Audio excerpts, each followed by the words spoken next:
What's happening, y'all? Appreciate you guys tapping in with us on this Sunday evening. We got some news to talk about. We got some stuff to talk about. We're going to chop it up with everybody in the chat. We appreciate everybody rocking with us, coming through on this Sunday night. You got myself, you got Chris, Protect Show Podcast. Severe's going to be with us in just a few moments. Don't worry.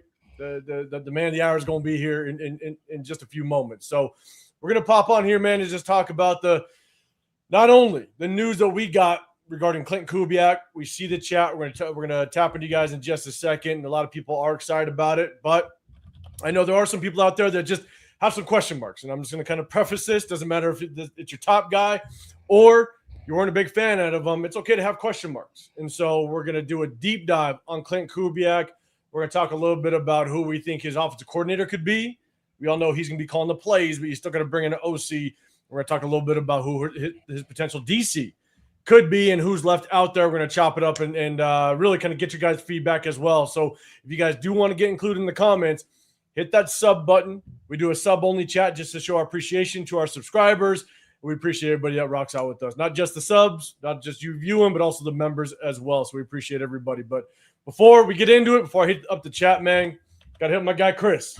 What's going on, man? What's going on? It's a big day for Raider Nation. As you can see, a lot of fans are very excited, very happy. So, we definitely got a lot to talk about. But I'm doing good overall, man. Chilling. It's always a good day, man. So no complaints my way. Yeah, man. Hey, it's real quick, shout out to everybody that kind of viewed. There was an event that went on yesterday for Tom Flores that I was just lucky enough to just kind of be involved in a little bit. It was a massive stream that went out for Tom Flores. His health isn't great, and so there was a massive tribute. I think 14 different locations got involved in it. I did announce it on my Friday live that I did, so shout out to everybody that was able to tap into that and saw that, man. Yeah, go check it out. Shout out to Tom Flores, man. It was awesome. Nice, but. Yeah, I'll tell you. I'll tell you right now, at least for myself, I know we'll do a deep dive on Clint Kubiak, but when I heard it, I was like, okay, look, it's good that it's being reported that there's a damn good chance that he's going put ink to pen to paper, and we're gonna lock that guy in. And shortly after, obviously, we got some talks on Mike LaFleur, and so we're gonna talk about Mike LaFleur when Severe gets on here, because I know Mike LaFleur was his number one. Yeah, that's his guy. So we're going to let him definitely talk his piece at the same time, but we're going to do a deep dive. And at the very end, what we're going to do is possibly going to take a look at some of the position coaches that are currently on the Seattle Seahawks offensive side. Because one thing I will say is when you have someone like Clint Kubiak coming over that's going to want to run his own offense, one of the things you want to take a look at is just the position coaches that are over there on the Seattle Seahawks side. So we'll do a deep dive on that as well. But I've been kind of going through and starring a couple people in the building. So Chris, man, I'm gonna let you go after it to say what's up to some people in the chat. For sure. Dominique in the building, man. What's going on, man? Appreciate you coming through. Got Jason in the building. He said, be patient, Raider fans. Don't expect playoffs right away. If it happens, great. If it doesn't happen, great. We definitely got to talk about that, because we definitely got to be patient, man. We definitely got to be patient. Regardless of how you feel about Kubiak, we have to give this man time. We cannot go through another cycle of, getting rid of this guy after a year and a half. It's going to be some growing pains. Everyone wanted a young offensive-minded coach. We're going to have to deal with it. So I don't want to hear no fire him, regardless of how bad it gets or how good it gets. We gotta keep it, gotta rock with him. Money Chuck in the building. Let's see if he's on his good behavior. Looks like he is so far. He said there is no if about not drafting Mendoza. You guys know we're drafting him, and if not, I question how you come to that decision. I know some don't want him, but like it or not, Kubiak was signed because it doesn't make any sense for an offensive-minded coach who was considered the hottest coach in the market to take our job and not be on board with Mendoza. I actually agree with you. I mean, I truly think that was a big conversation. Like, hey, what would you want with that number one pick? And I think everyone had to be fully aligned for that. But again, we'll talk about that. Salute to you, Money Chuck. Stay on your best behavior, especially once Severe get here. I know he's gonna cook you, so just relax. Got my boy, F Sagala. Salgado, maybe. Salgado. Yeah, salute to you. Clint Kubiak, let's go. Salute to you. Let's see what we got in the building. Got my boy Wears a Flag in the building. Jeffrey in the building. What's going on? Keith in the building. Got my girl, Sun Goddess. Salute to Tony in the building. My boy P Ring in the building. Salute to you. Got Eugene in the building. Salute to you. Hey, as my man Wears a Flag says, hit those likes, man. Double tap the screen. Make sure. And plus, if you guys are if you guys are subscribed to me, make sure you go over to my boy 805 and subscribe to him. Help us both keep cooking, man. So definitely appreciate all the love, man. Salute to my boy Art White. He said until he signed and has a press conference, still not a done deal. Just keeping it. I feel you. And look at this. Like, I'm gonna celebrate with a beer today. That's what I'm gonna celebrate with. I got a beer today. This is what we're gonna do. Yeah. And once he puts pen to paper, yeah, we're gonna bring out the good stuff. We're gonna have like an Adam Butler celebration. That's what we're gonna have. We go. There we go. What's gonna happen? There we go. There we go. But yeah, salute to you. But I understand, you know, us being Raiders, you already know how it is, man. Got my boy Cool Kev in the building. What's going on, Kev? Got Troy in the building. What's up, gentlemen? Appreciate you.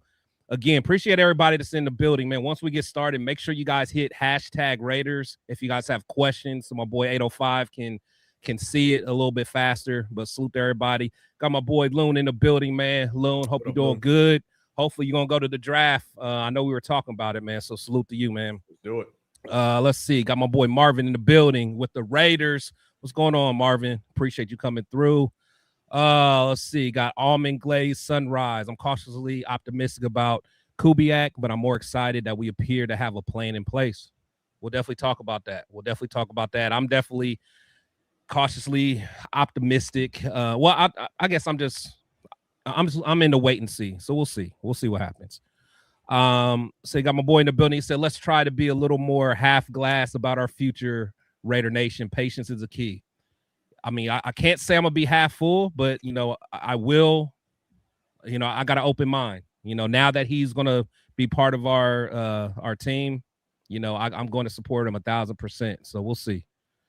Said salute. We've been burnt before, not done till it's done. For sure. That's why. Hey, cheers! It's just a beer today. That's it. It's just a beer. We will celebrate big time, and not to celebrate. I'll be dead honest, right? I know that Kubiak was my number one, but it's not to celebrate that like it's the guy and we're rolling. I'll be honest. I'm more or less celebrating that we have someone that at least you could look back at his experience, and we can at least just be like we were talking about like the comment before. Like be patient, right? Just do our best to trust the process. He at least has enough experience to bring somewhat of a process, right? In hopes that process works out. And that's what I'm going to cheer towards is the fact that maybe we can have some stability.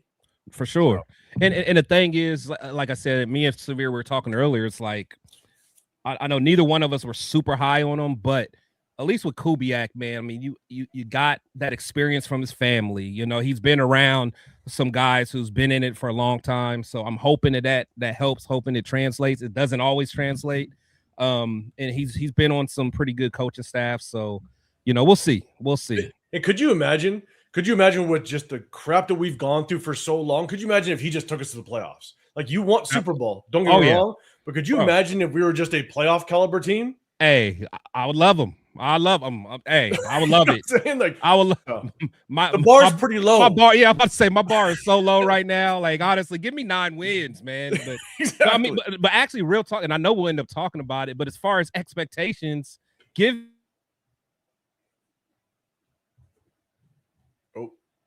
show some growth. Give me 6 wins, 8 wins is a stretch goal. You know, I'll be all right. I'm with you, and that's a low bar. You know what I'm saying? We are a low bar, but I'm with you. Yeah, for sure.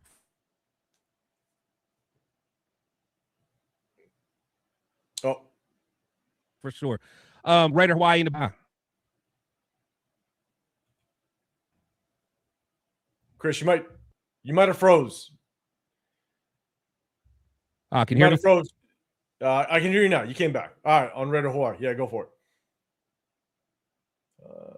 Nope, I think you're back out. You're kind of cutting.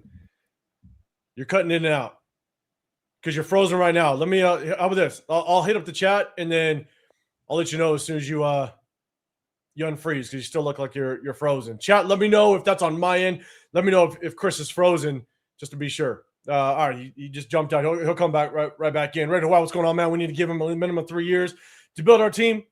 I agree. It is something we're going to talk about a little bit later on when Severe and obviously Chris comes back. But I think one of the biggest things is that we need to correct our name as it relates to coaches in the National Football League. Right now, we've been a revolving door. We don't have the name of giving head coaches a chance. And so even if it doesn't work out with Clint Kubiak, maybe he's here for 4 years and it just doesn't go right and you end up moving on from him. Let's say in 4 years, at least you gave the guy a chance. At least another head coach that comes into the building knows that from our past experience, that at least we gave him the opportunity to set that foundation. Because if we continue to be a revolving door, coaches will not want to come here because we don't give them the opportunity to be right. You know what I'm saying? And so I think at the very least, whether you like them or not, you got to give them a minimum of 3, possibly 4, to really understand what you got in a head coach. And again, for just the efforts of correcting our name in the National Football League as it relates to how we handle the head coaching position. So what up, Larry? What's going on, man? Kubiak's a great hire, family entrenched in the NFL, Gary, Clay, and Clint. Yeah, and the only thing I will say to that is like it is crazy just how it is, just kind of family ties in the NFL. You know, you have these successful head coaches back in the day, and you just see just kind of how the family members kind of evolve within the NFL. And I mean, it's not a very successful example, but you look at what we just went through, right? Yeah, Pete Carroll, one of the best head coaches, not just in college, but also in the NFL. But then he comes on and he brings his sons, right? And so, and look, we all can agree, Brendan Carroll got the job and he really didn't deserve it, unfortunately. And so, but you're offered the opportunity. You kind of get to maybe jump and skip over a couple people in a couple positions just because of who you know and who you're related to. And I think we got to be very careful with that. So, oh man, all right, you're back. Yeah, man. I got that Pete Carroll Wi-Fi, man. All right, man. Keep going with Jason. Yeah, it's all you, man. Keep going. Shoot, hold on. Let's see where we at, man. I don't even know where we're at. Let's see. Oh, okay. So Raider Nation Jason in the building. What's going on? Got DK in the building. Let's see, man. Who else we got in the building, man? Salute to everybody. Got Jay Money in the building. What's going on? He said pause. Did I say something pause worthy? I don't think so. No, I think you said you were paused. I'm guessing. Oh, okay. I don't know. Hey, it's all good. It's all good. Salute to you, man. Salute to you. Got Herman Munster in the building. What's going on? Salute.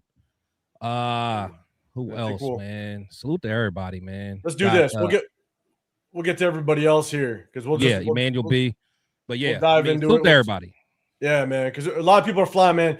We got over 260 in the building. If you guys can do us a really big favor, just double tap the screen, hit the like button, hit that sub button if you want to get included in the chat because we're going to do a deep dive into Clint Kubiak, his history. I'm actually going to pull up some of his past rosters that he was the offensive coordinator on when he was the quarterback coach, not dating back to when he started, but just in the recent probably 4 to 5 years, because that's kind of the meat of what you want to look at in all honesty, right? When he was first, right, as a quality control coach, the one way that I kind of evaluate coaches, and Chris, I'm gonna let you kind of give your feedback on this as well, and chat, let me know, is when you're a quality control coach or when you're a quarterback's coach, even, there's so many things that really can't determine whether or not you are good or not. So, for example, quarterback coach, right? You could be a quarterback coach. You could be a good quarterback coach.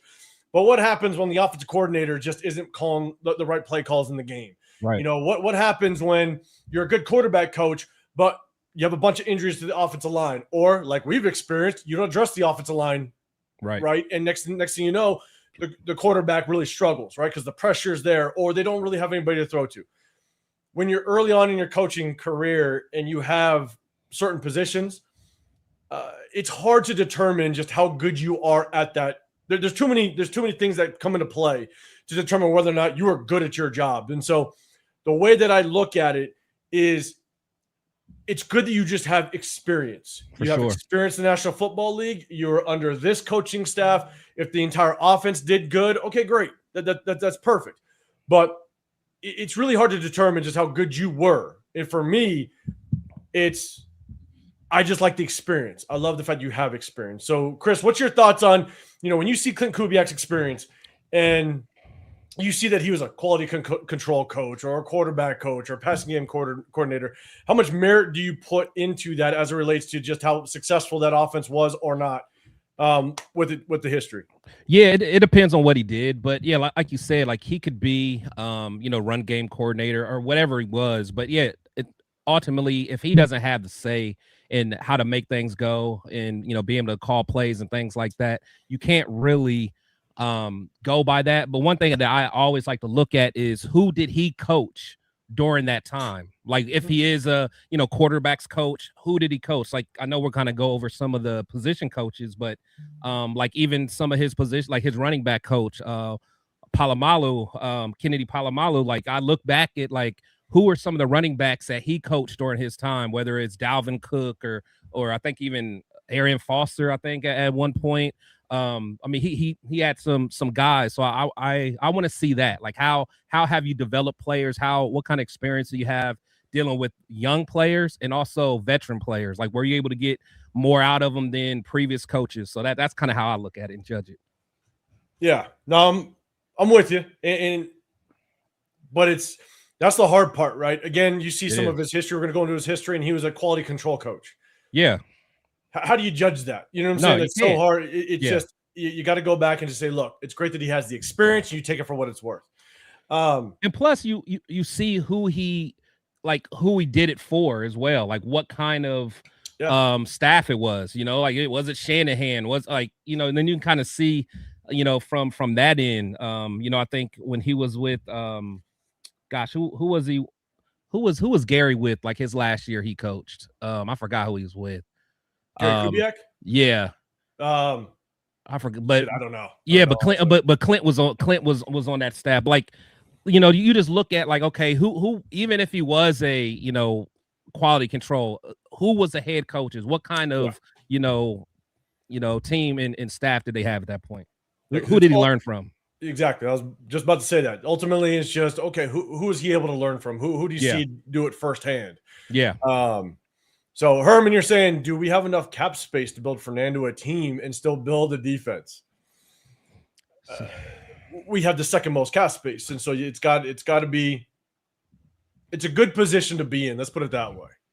Yeah, I agree. I mean, we have plenty of cap space, but again, when you're dealing with a team like us, with the reputation we have, with a player knowing like, hey, we're probably not going to be competing, we're going to have to overpay players, overpay more than some of those teams that are competing. So that cap space could go away very quickly if we try to get some real expensive players. So we got to be smart with our money. Me personally, that's why I'm always talking about building through the draft.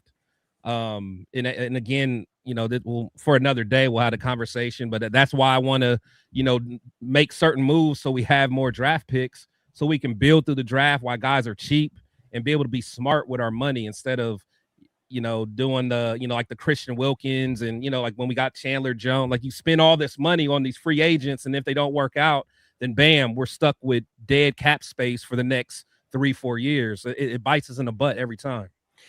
And the one thing I will say is that when it comes to, let's say we do get Fernando Mendoza, right? And I think if you're a betting man, yes, I'd put money that we get Fernando Mendoza, whether you like him or not. But I think the one thing that we have to just as Raider fans really keep in mind is if you do get Fernando, my hope is that we sit Fernando at least a year. I'd love to see him sit for a year, which means you have 2 off seasons to build around him. You have 2 off seasons to go through free agency, get some pieces. You can overpay to get them on the roster, but it's 2 off seasons of building blocks. And so you don't have to just splash this one off season to make sure he finds success. It's really being methodical about it, knowing that typically, even if you start him the first year, right? Even if he comes in, he starts day 1, you still have 0 expectations of him. And so do what you can to build for the first off season, but essentially, in my opinion, you have 2 full off seasons to really set the foundation, set the groundwork. So Fernando, by at least year 2, now you're kind of hitting the ground running, because that first year is going to be nothing but experiments. Yeah. You know, because you still have to figure out, you see what you have on tape with Fernando, but you still have to figure out, okay, how can he do that in the NFL? So it's going to, you can't figure that out in just one off season, because it's going to be a massive learning curve even when he starts playing day one, because seeing him in practice is going to be night and day difference from what he shows in the actual game. And it's not even just game one. It's going to be game 8, 9, 10, and beyond, because now defensive coordinators are going to take the first 6, 7 games to understand who are you, what's your weakness, how are we going to coach, how are we going to scheme against you. And then that's when it becomes a massive chess match. Yeah. Because when Fernando, even if he finds some success those first 5 to 6 games, well, guess what? Yeah, he got to switch it up. Yeah, exactly. From that, yep. You know, because defensive coordinator is not going to shut that down, and so to have any expectation of a Fernando Mendoza that year one, you really shouldn't have any expectation. Yeah. And so to me, I feel like, yes, we have a lot of cap space this year. That's fine, but to me, it's just take 2 off seasons to really build this foundation. Don't just splash and go crazy this year. Right. And that's kind of where and that's why I'm so like torn between like just getting him anyway, because you know, people are always like, hey, if you trade back, then what are we going to do at quarterback? I'm like, respectfully, it matters, but it kind of doesn't, because this is a long-term build. Because even if we get Mendoza, like you're saying, maybe not even play him. And I'm like, I definitely get that if I know he's that guy, but man, what if we do that and then he's just like a mid guy? Like, I'd rather like get as many pieces in the draft, but then again, it's all crapshoot. You never know. So I mean, there's different ways to approach it, but I'm just so worried that we're not going to be able to get him all the tools that he needs without like extra draft capital. So I don't know, man, because if we do get him, I'm one of the people that say trade max. People think I'm crazy, but I was like, I for Fernando to be successful, we have to really give this guy protection and all of the weapons possible. And I just don't see how we're going to do that unless we knock the draft out the board. You know, I mean, just knock it out the park. And that gives us very little room for error in my mind. And one thing to always remember, right? If Fernando Mendoza, that first year is going to be a very, very big experimental year, right? Zero expectation. You can roll salary cap over. Right. That's kind of why we have a lot of salary cap this year, is because we rolled it over. Right. So be smart with it. Be smart with it. No reason to completely splash just this first year, because you can roll a portion of that salary cap over. And every single year, there's the top free agents coming out that year. You know what I'm saying? And so it's like we could be conservative, knowing that Fernando's going to take some time, even if that's the guy. And the reason why I'm okay with sitting him that first year is because it's short-term pain for long-term gain. For sure. It's the 1 year of hey, look, let's see what we got. Let's see what we got. That first year, even if you sit him, guess what? You might win 3 games. Well, guess what? You got a top 5 draft pick next year to continue to build this goddamn thing. Exactly. See, and I said that's why I say just play him. I mean, unless we feel that he's a guy that will get mentally damaged and emotionally damaged from just, you know, getting beat up and getting sacked, you know, like almost like a David Carr type thing. I say put him out there, man. Let him get the reps. Let him get hit. Let him see how the speed is. I mean, I get the understanding of sitting him, but my thing is get him out there unless you really think that's going to damage his morale. I'm with you. I got something else to say on that, but we got to bring him in. The legend. We got to bring him in. The Pink Panther. What's going on, bro? What's happening? It's Salmon. That's Salmon. John Abrams. Salmon. Salmon. Salute to Abrams, man. I don't want to say salute to him. It was another wasted first round pick. Yeah, that's true. That is true. He played in the UFL somewhere, man. Yeah, man. What's happening, man? How you feeling? Oh yeah, man. Hey, you know, me and Chris, we went on earlier.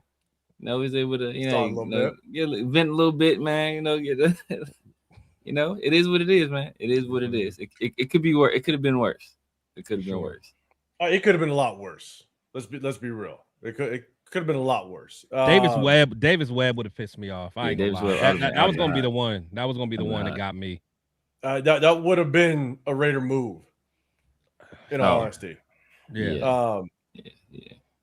But Federo, man, you're saying NFL stands for not for long.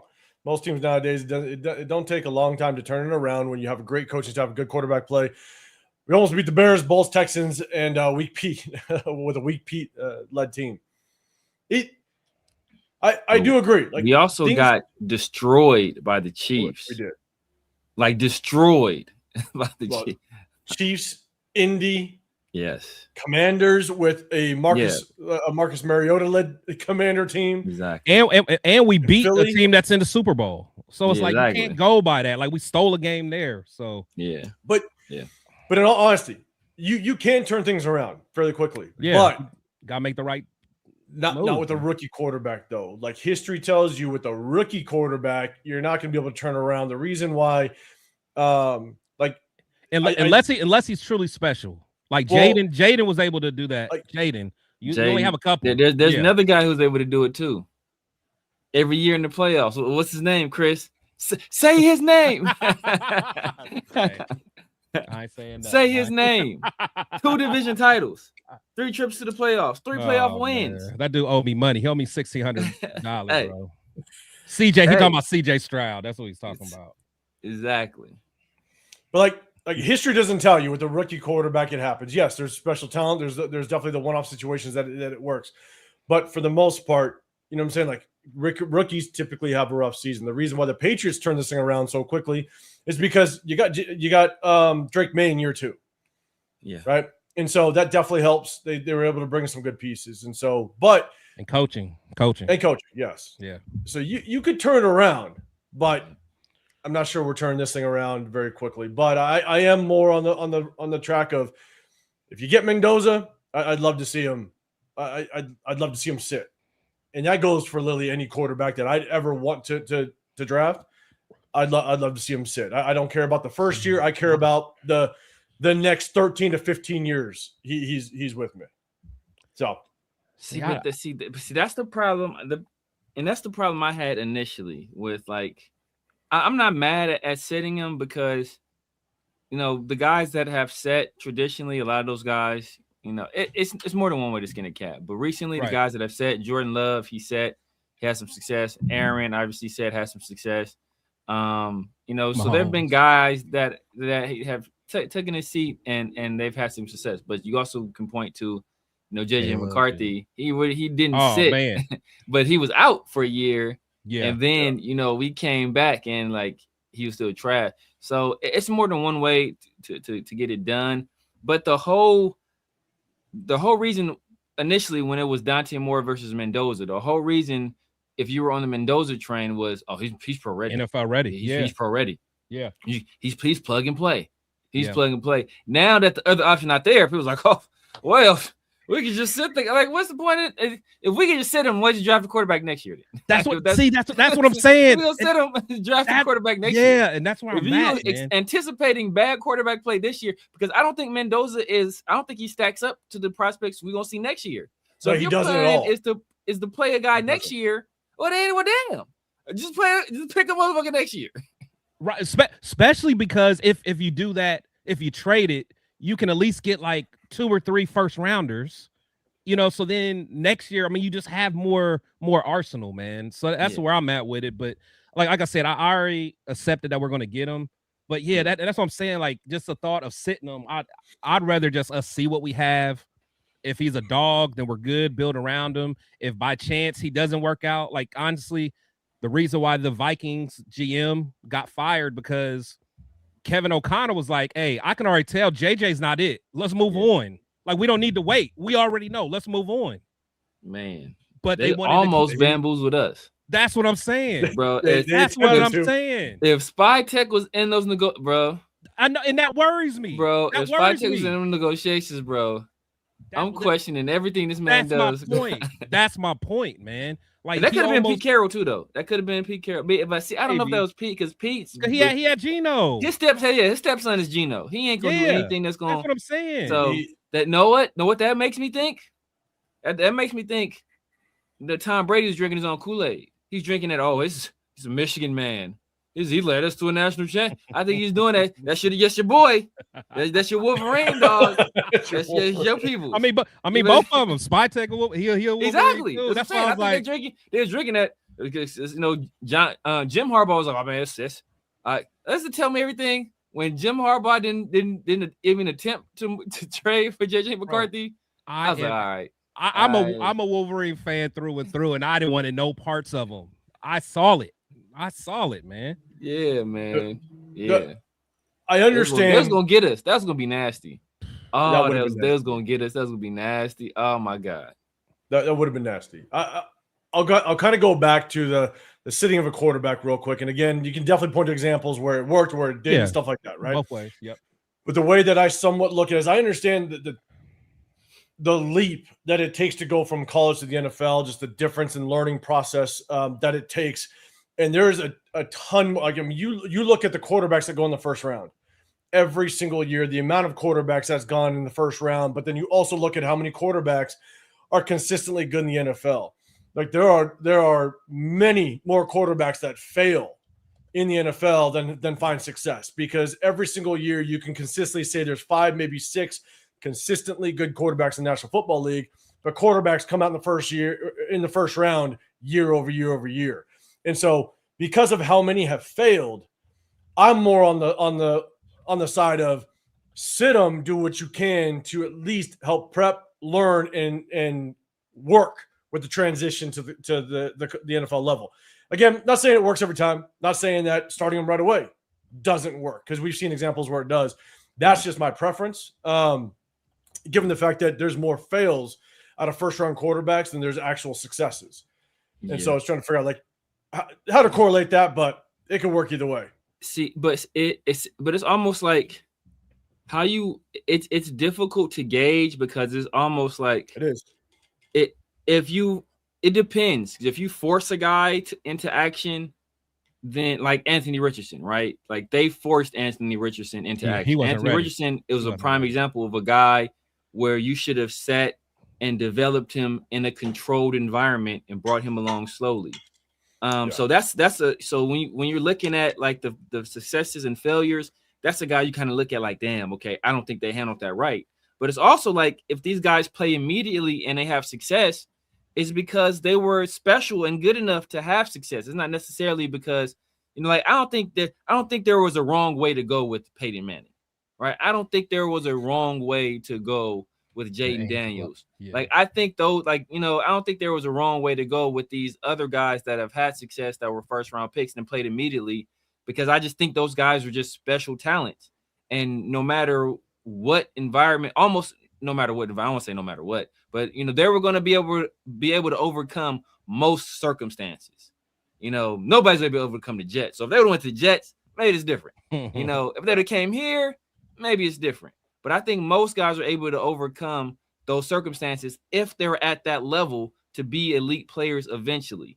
And there are some guys that, where circumstances kind of force them into playing. I think, Chris brought up David Carr. That's a prime example of a guy that, playing early ruined him. Like Anthony Richardson, I said, I think playing early ruined him. Like Trey Lance wasn't necessarily forced into action, but he's a guy that he needed some years to sit. He needed years. Like he only had one season to start, and then plus like the COVID year was like 4 games and like 1 exhibition game, something like that. So he needed years to develop. So sometimes that and you understand that going into the process, but that's not what people were saying about Mendoza.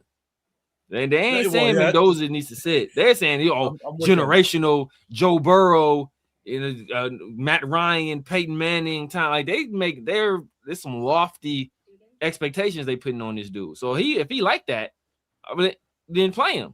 Because if we gonna wait till next year, then I'm just trading out of the first spot and I'm loading up my team and I'm taking a guy next year. Because the 4th or 5th guy next year is gonna probably be on par with what Mendoza is right now as a prospect, and probably 2 years younger. Cause most of those guys are 20 right now. Yep. So to your point, Anthony Richardson, me being a Florida fan, I actually knew Anthony Richardson was not going to be a good quarterback. You could sit him for 5 years. Yeah, he's not going to be a good quarterback in the National Football League. But I'm with you because also it's really hard to kind of determine just the success of a quarterback year one versus year two, because also I've been a big advocate is that sometimes the success of the quarterback is out of the hands of the quarterback itself, right? You go to organizations that don't prepare properly, don't give you the proper weapons, don't build the proper way. Yeah. And we've seen it time in and time out with some organizations. So it's hard to truly know and understand just what is the right path for some of these quarterbacks, and a lot has to do with just kind of the organization, how they handle their development. So I'm with you. And Chris, did you highlight this one? If he earns a starting job during camp in the preseason, I say start him. I didn't highlight it, but no, I feel him though. I feel him because honestly, that's what I'm saying. If he comes in and it's like Derek Carr and wins out the job, I mean, give it to him. It's like, but honestly, competition gonna be? It's like he's almost gonna win by default. It's right. By default. Right. That's almost gonna win by default. That's what I'm saying. He has to start. Like, he gonna be. It's him versus Aiden O'Connell, bro. Like, yeah, he has to start. He has to because it's the same thing with Genty, right? Like, right. Genty needs to get the ball 27 to 30 times a game because you picked him at number 6. So it's the same. It's the same. And it's the same thing where you weren't going to sit like. You was gonna put Genty as like RB2, like right. You gonna start Mostert or Zeus, like you feel me? So it's like once you draft him, the expectation is there that you have to play him. And like I said, ain't about to beat Mendoza in like in no competition. Like man, like I don't see this happening. I think running back and quarterback are two different things, to be honest with you. For sure, yeah, for sure. Running back, you start day one. I could care less if you're first round or facts. Third round and projected starter, like facts. You can start day one. Yeah, because and plus your shelf life is so much shorter at running back. Like you better get the most out of them in that first contract. Yeah, that's a wrap. That's we've talked about it before with Genty, and if we get Mendoza, good luck Genty on that second contract. Sam Cleary, man, love the show, guys. Appreciate you throwing a super chat out there. Just got on, play Mendoza, buy and draft offensive line like Chicago. But who will be our DC? We're going to talk about DC in just a second. We're going to get to no, go ahead. Well, we're going to get to just who maybe the DC OC is going to be, get into the history, all that stuff. We won't get into it, but because you good? It's just like because people always talk about like what Chicago did, and it's like you guys got to remember Chicago had extra draft picks, and how did they get those extra draft picks? Exactly. That's trading out of the number one spot. Trading out of the number one spot. That's what I'm saying, but people don't want to do that. Like, I love how Chicago. People say let's do it like Chicago, but they don't want to do what Chicago did. Right. Like let's just do what Chicago did. Right. Except don't do the main thing that they did. Right. Like, it don't make no sense. Yeah. And the thing that you got to respect what Ryan Poles did, because Ryan Poles like took over a just horrible organization. I mean, Chicago was almost as much of a laughingstock as we were. As much as Cleveland was. Like, it was a horrible situation. And for him to trade back off of a Bryce Young draft, where Bryce Young was the Heisman Trophy winner. Yeah. Right? Yeah. And everybody was the conversation was CJ Stroud or Bryce Young. Like, and he moved out of that spot. Yeah. And you never want to bank on a quarterback the next year. You don't. But right. Like, he moved out of that spot. He compiled draft picks. He built up the offensive line. Like, he did things that he needed to do, and he found himself in a really good situation. So, like, you can't be mad at that. And given the fact that not only is there going to be a ton, like we're talking probably like 4 or 5 really good quarterbacks in next year's draft. If you really look at the quarterbacks coming out next year, and again, I want our quarterback just as much as the next person. Right. And you never want to just hope and project someone's going to be there for next year. But there's going to be 4 to 5 really top tier quarterbacks coming out of next year's draft. And there's not going to be very many teams that need a quarterback. Right. That's what exactly. Like 3 years ago where there was literally 6 or 7 teams that needed a quarterback. It's like next year there might be 2. You could be at 15 probably. You could probably be at 15 and get a top guy.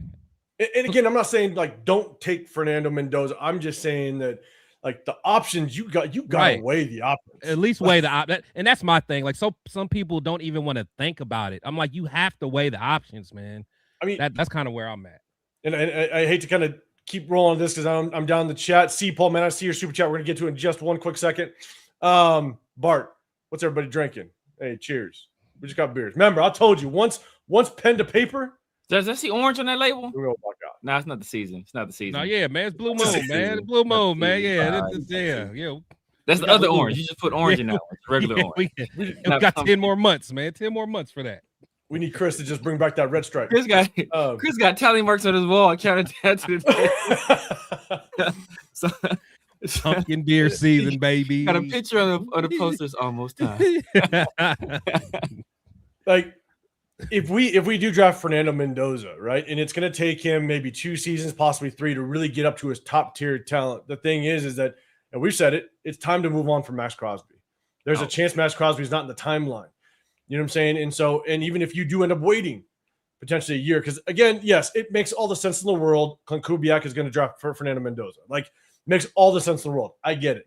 But if there is a world where we trade back and stockpile get 3 first-rounders from the Jets, trade away Max Crosby for 2 first-rounders, and you are literally sitting with 5 first-rounders, or 4. You got to use one for this year, but 4 additional first-rounders, and you could build the crap out of this thing. Yeah. You got to just wonder what you could do with that. Again, not saying you don't draft them, but you got to kind of just take a look and maybe weigh those options. Seapool, what's going on, man? When Irsay was asked why he drafted Richardson, he said because Richardson can slam. That's all. Bro, he probably did. I was dunking at 13. I should have played quarterback. He was drafted. That's crazy. Seapool, man, I appreciate you throwing a super chat out there, but that is, I never heard him say that. I don't doubt it at all.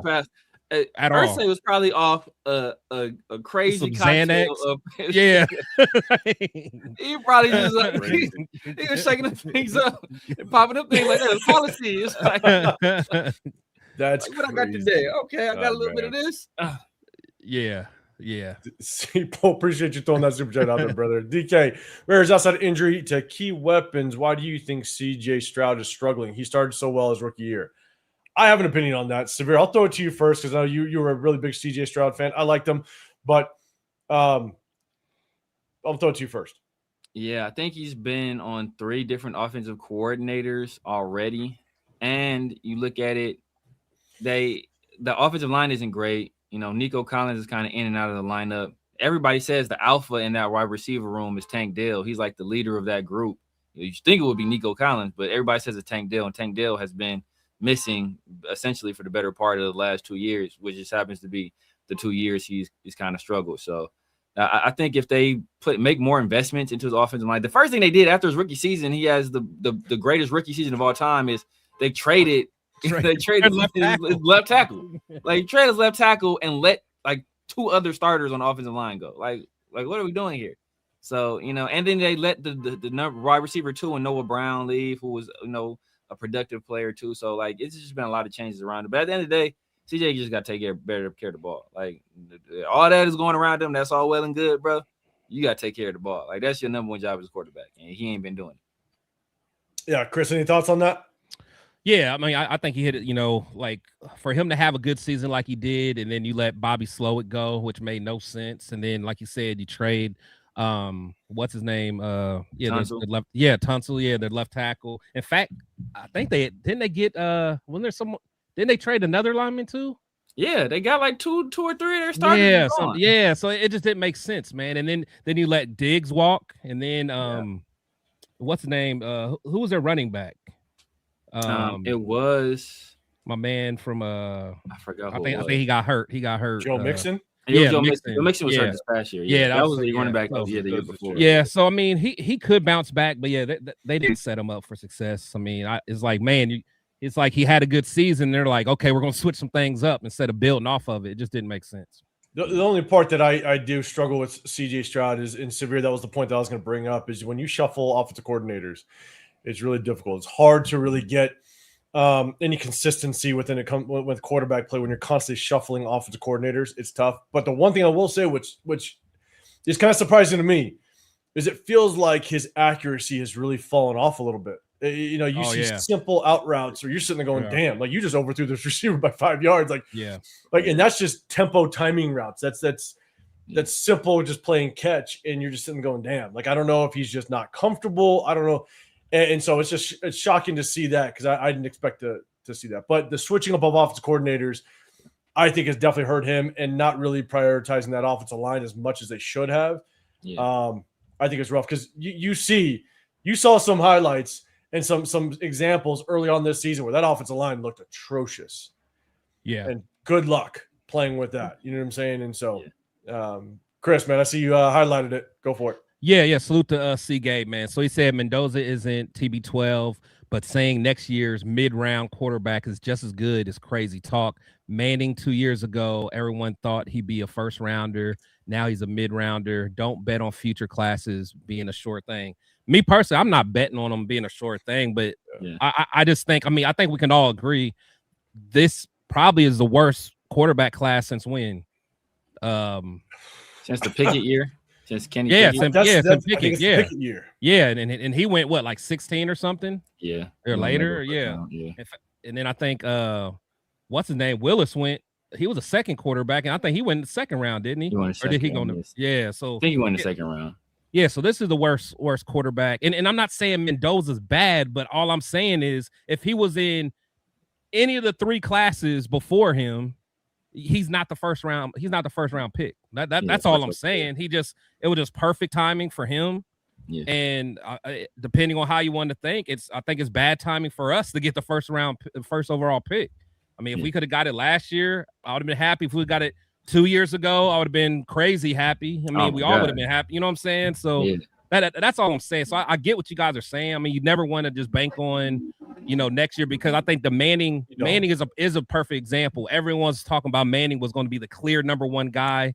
And he stunk up the joint. He wasn't ready. So, but I do in the beginning of the year, toward down the end, he started balling. Yeah.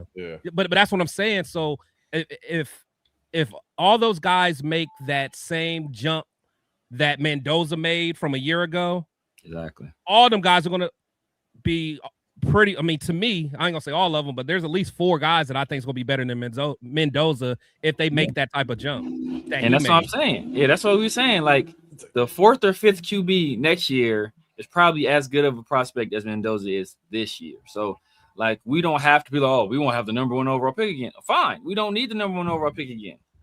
And know what? If we do this thing right, the thing people realize is that, because like people in the past, they kept saying, oh, well, Chicago just got very lucky because they back-to-back got the number 1 overall pick. No, they weren't lucky. They traded the number 1 overall pick. They traded with Carolina. So that number 1 overall pick that they picked Caleb Williams with, that was Carolina's number 1 overall pick. Because what Chicago did was they took all of Carolina's picks and they took their only offensive weapon in DJ Moore. Yeah, so you basically put them in a very Bryce Young from any weapon. Yeah. So you basically put them in a very difficult situation. So like, I know y'all gonna be trash. You ain't gonna have nothing around them. Right. I know you're gonna be quarterback. We're taking all your draft picks and you taking the only legit wide receiver he has on the team. So like, let's see what you do next year. Guarantee we picking two. At least top 5, two top 10 picks for sure. Yeah. And if we want to move up for number 1 at that point, well, damn, this is extra money. We just got extra money. This is residual income. This is the money I won off a bet. Like this is house money right now. I can do that with this other pick. So that's why it makes all the sense in the world to trade back, and that's why I guess once again it makes too much sense for us to do it. And again, I know we're not going to get into Mendoza talk. We have a lot of coaching talk to talk about, right? Yeah. But, it's just evaluating Mendoza, not just for the quarterback that he is. It's valuing him at the number 1 overall draft pick. And I know everybody thinks that Mendoza, depending on what your car reference is, like people think Mendoza is a Porsche and a Ferrari and all that stuff. Okay, that's fine. But it's always it's just basing off of the number 1 overall pick and how you value that based on what you see on film. And so, we can make the comparison. We'll talk more about Mendoza. We have a lot to talk about Mendoza, a lot of time to talk about Mendoza. We definitely want to get into the head coaching talk and the news that we've gotten into. So, man, C. Gabe, appreciate you throwing a super chat out there. Appreciate you for sure. Real quick, Jason, next year is guaranteed. Those quarterbacks are as good as projected. Last year was supposed to be great and fell off. Only thing I'll say is remember, there's projected really good quarterbacks next year, but just like Mendoza, there's gonna be someone that comes out of nowhere. Yeah. You know what I'm saying? And so that's what makes it tough. Because I think there's gonna be some Dante Moore. Severe, you like Dante Moore. I think Dante Moore having one more year is going to be huge for him. But the thing is, last year, I told people, all the people that people were high on last year, the 2 years ago, everybody's like, oh my God, Carson Beck and Quinn Ewers, they both trash. I told everybody preseason. Yeah, he did. Trash. They ain't going to do shit. This year, it was K. Klubnik and Garrett Nussmeier. I told everybody, trash. They ain't about to do a damn thing. We mess around, get the first overall pick, and draft K. Klubnik. I'm gonna be pissed off. And those are the guys that were supposed to be the guys this year, and they didn't do anything. And Drew Aller too. Drew Aller. Drew Aller. I was. I liked Aller. Yeah. I liked Aller, but he needed another year. Yeah. Oh yeah. So I was saying last year. Next year is different. Next year for sure. Dante Moore is a special player. I like Darian Mensah a lot. If Chambliss is in next year's class, I think with another year under his belt, he's going to be a little bit older. I think he can do some special things. I think Arch, if he can continue what he did down the stretch this last year, and not the first half Arch of the season, the second half of the season, Arch, he's starting to get it. Yeah, I mean, he gonna get drafted high off his name alone, But there are some guys in this upcoming class that I like a lot. That when everybody was saying Garrett Nussmeier and K. Klubnik, I was telling everybody they trash. Ignore the talk. It's hype. And I don't feel the same way about next year's class. I think there's legit some guys in next year's class. I think so. One guy that I'm actually really interested to watch is Sorsby, a Texas Tech guy. Oh, yeah, that's another guy. He looks natural. Hoover. Yeah. I want to see what Hoover does in Indiana, too. Mateer, man. Mateer. Yeah, he's going back, too. Yeah, that's what I'm saying, Mateer. There's at least going into this offseason, or going to the next college football season, there's at least probably 6 quarterbacks. You can sit there and go, yeah, I at least want to see what they do. Yeah, I at least want to see what they can do. I mean, they might fall flat. Because honestly, I was one of the people that thought Carson Beck was going to be something. I was fooled. I definitely was fooled. But Brock Bowers was carrying. Brock Bowers and Brock was carrying him. Yeah, was carrying him. Brock was out there making him look sweet. So, Raider P, man. Todd Monken. Yeah. True. Todd Monken, who will be the next DC, shorts can ditch his deal for more lucrative one. Kubiak have any connections defensively? So we're going to talk about defense coordinators, possible offense coordinators here in just a second, man. So I appreciate you. But we definitely want to get just into the head coaching talk real quick. I set a bunch up, so we're going to talk about Clint Kubiak's history, just kind of some of the things that he did. Gerard Pope, what's going on, man? What if Cleveland offers Shador and a couple of picks for our number one? Worth it? I'm going to say no. Yeah. Chris, thoughts? Yeah, not Shador. I mean, they would have to give me. I'm just gonna say no. No reason to even go through. I'm not even entertaining that. No, not at all. I don't want Shador. Not to say that he can't be a good quarterback, but again, because of the flaws that I thought he had coming out of college and why I had a 3rd round grade on him, it's not worth them wanting to. I don't know if you're suggesting that we give up a first or some sort of draft capital, but if they want a 7th, okay, maybe I'll entertain it depending on how the draft falls. But I'm not giving up any draft capital, unfortunately. Larry charged King's ransom for the number one. If they want to give me 3 ones, I'll take it in a heartbeat. Chris, what's your thoughts? Yeah, that's what I'm saying. I think Larry. Salute to Larry, man. I'm listening. I'm listening. I think the thing is the fan base don't even want to hear it. Like they're at the point they don't even want to hear nothing. I'm saying I just want to get if we're in with Kubiak, we know this is going to be a long-term build. We got to do it the right way. Let's get him all the pieces. If you guys think Mendoza's the right piece, and so be it. But if we trust Spy Tech like you guys want to trust Spy Tech, then let's let them cook and get us some talent that we can build with and really get a foundation so the future quarterback can be successful. That's where I'm at. Severe, any thoughts on that? I mean, I'm all down for that. I want to get as many picks on the board as we can. That's my whole thing. The more ammunition we have to actually build and mold this team, I think the better. And if we're putting all our eggs in the Fernando Mendoza basket, I think that's a mistake because we've kind of seen when he went to Indiana, that team is like is ready-made for a guy to just at quarterback to step in. They're well-coached, well-oiled machine. Signetti has that thing running on all cylinders. They were in the CFP last year and lost to a team that eventually went on to play in the college football final, right? To play in the final game and they got smacked by Ohio State. But like they lost to the team that eventually went to the final with Curtis Rourke on a partially torn ACL. So I think that like I said, we have to build the team a specific way around Mendoza for him to be successful. I'd rather just build a team and then select a quarterback that way if I have my choice. But if you're in position to draft a guy and you think he's going to be the guy, we already know what the Raiders are going to do. I'm with you. Darmal, what's going on, brother? Appreciate you popping in. And Brady told Kubiak we're trading the number 1 pick. He's definitely going somewhere else. See, I don't agree. But that could be what I'll let you go. Right. Because all his success has been with veteran quarterbacks. Exactly. That, you know what I'm saying? Like that, I don't know. That's kind of where I'm at. And look, it makes all the sense in the world for offensive coordinator Clint Kubiak wanting to go get a quarterback with the number 1 draft pick. So like it makes all the sense in the world, right? But there is a world where you pull off a Chicago Bears move because it's shown that it can work.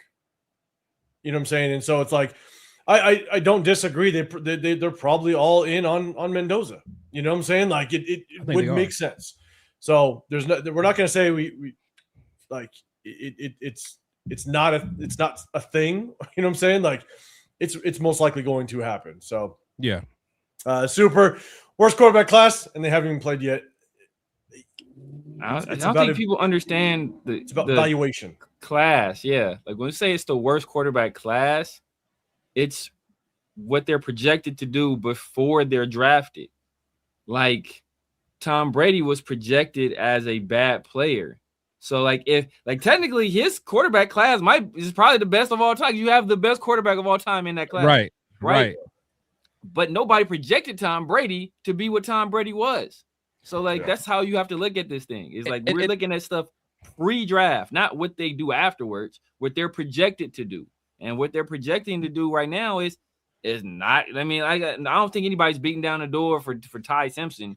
Like, that's nobody's clamoring to get into the top 10 for him. Like, is it right now? It's basically a 1 quarterback class, and it's Mendoza, which kind of works in our favor. Yeah, it does. Chris, any thoughts on that? No, I agree. I mean, I think that was a perfect example because even when you think back about that Brady class, you remember when he always names off those guys that went ahead of him. Yeah. Most of them are trash. Most of them are trash. You know what I'm saying? But yeah, you never know what quarterback's going to do what. So, but yeah, you go by the projection, you go by the evaluation.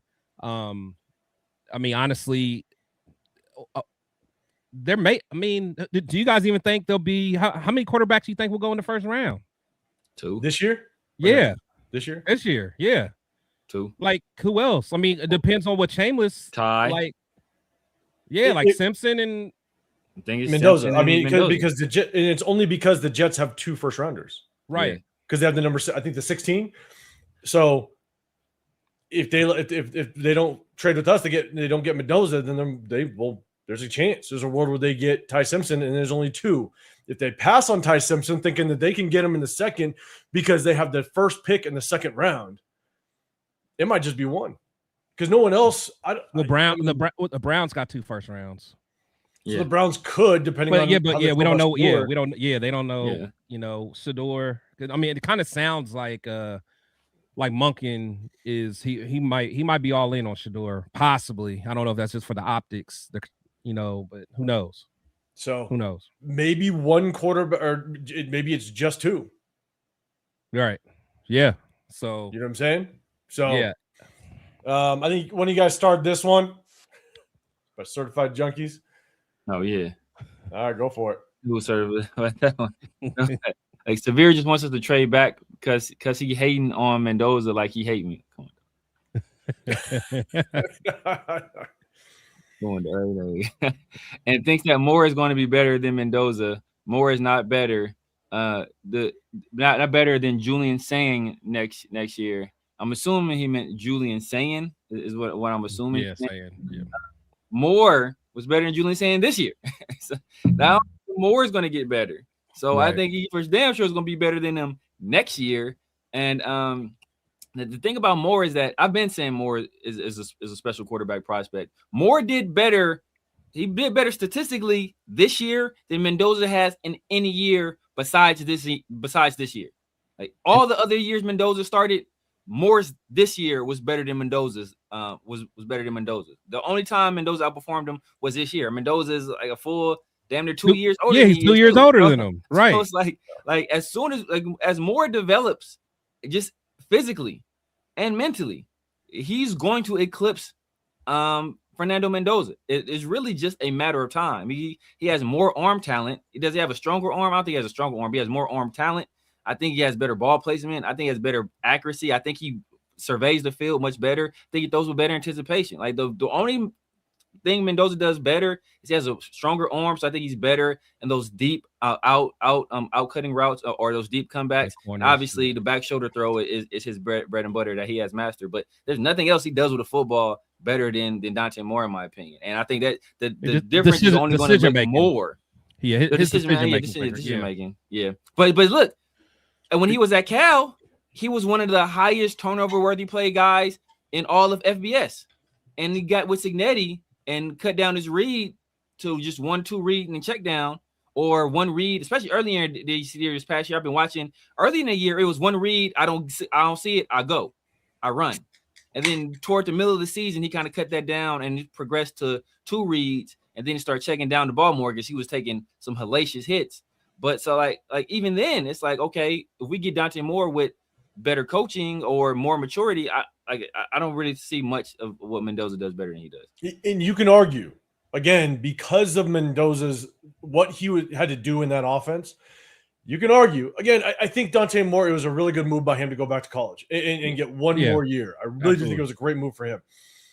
But you can make a massive argument that Dante Moore was asked to do more in his offense than Mendoza was asked to do in Indiana. Because Mendoza was not asked to do a lot in Indiana. I mean, you could go through every single game and look at it and go, man, you got a playbook of like 20 plays. Because he handed off the ball 30 times or plus a game.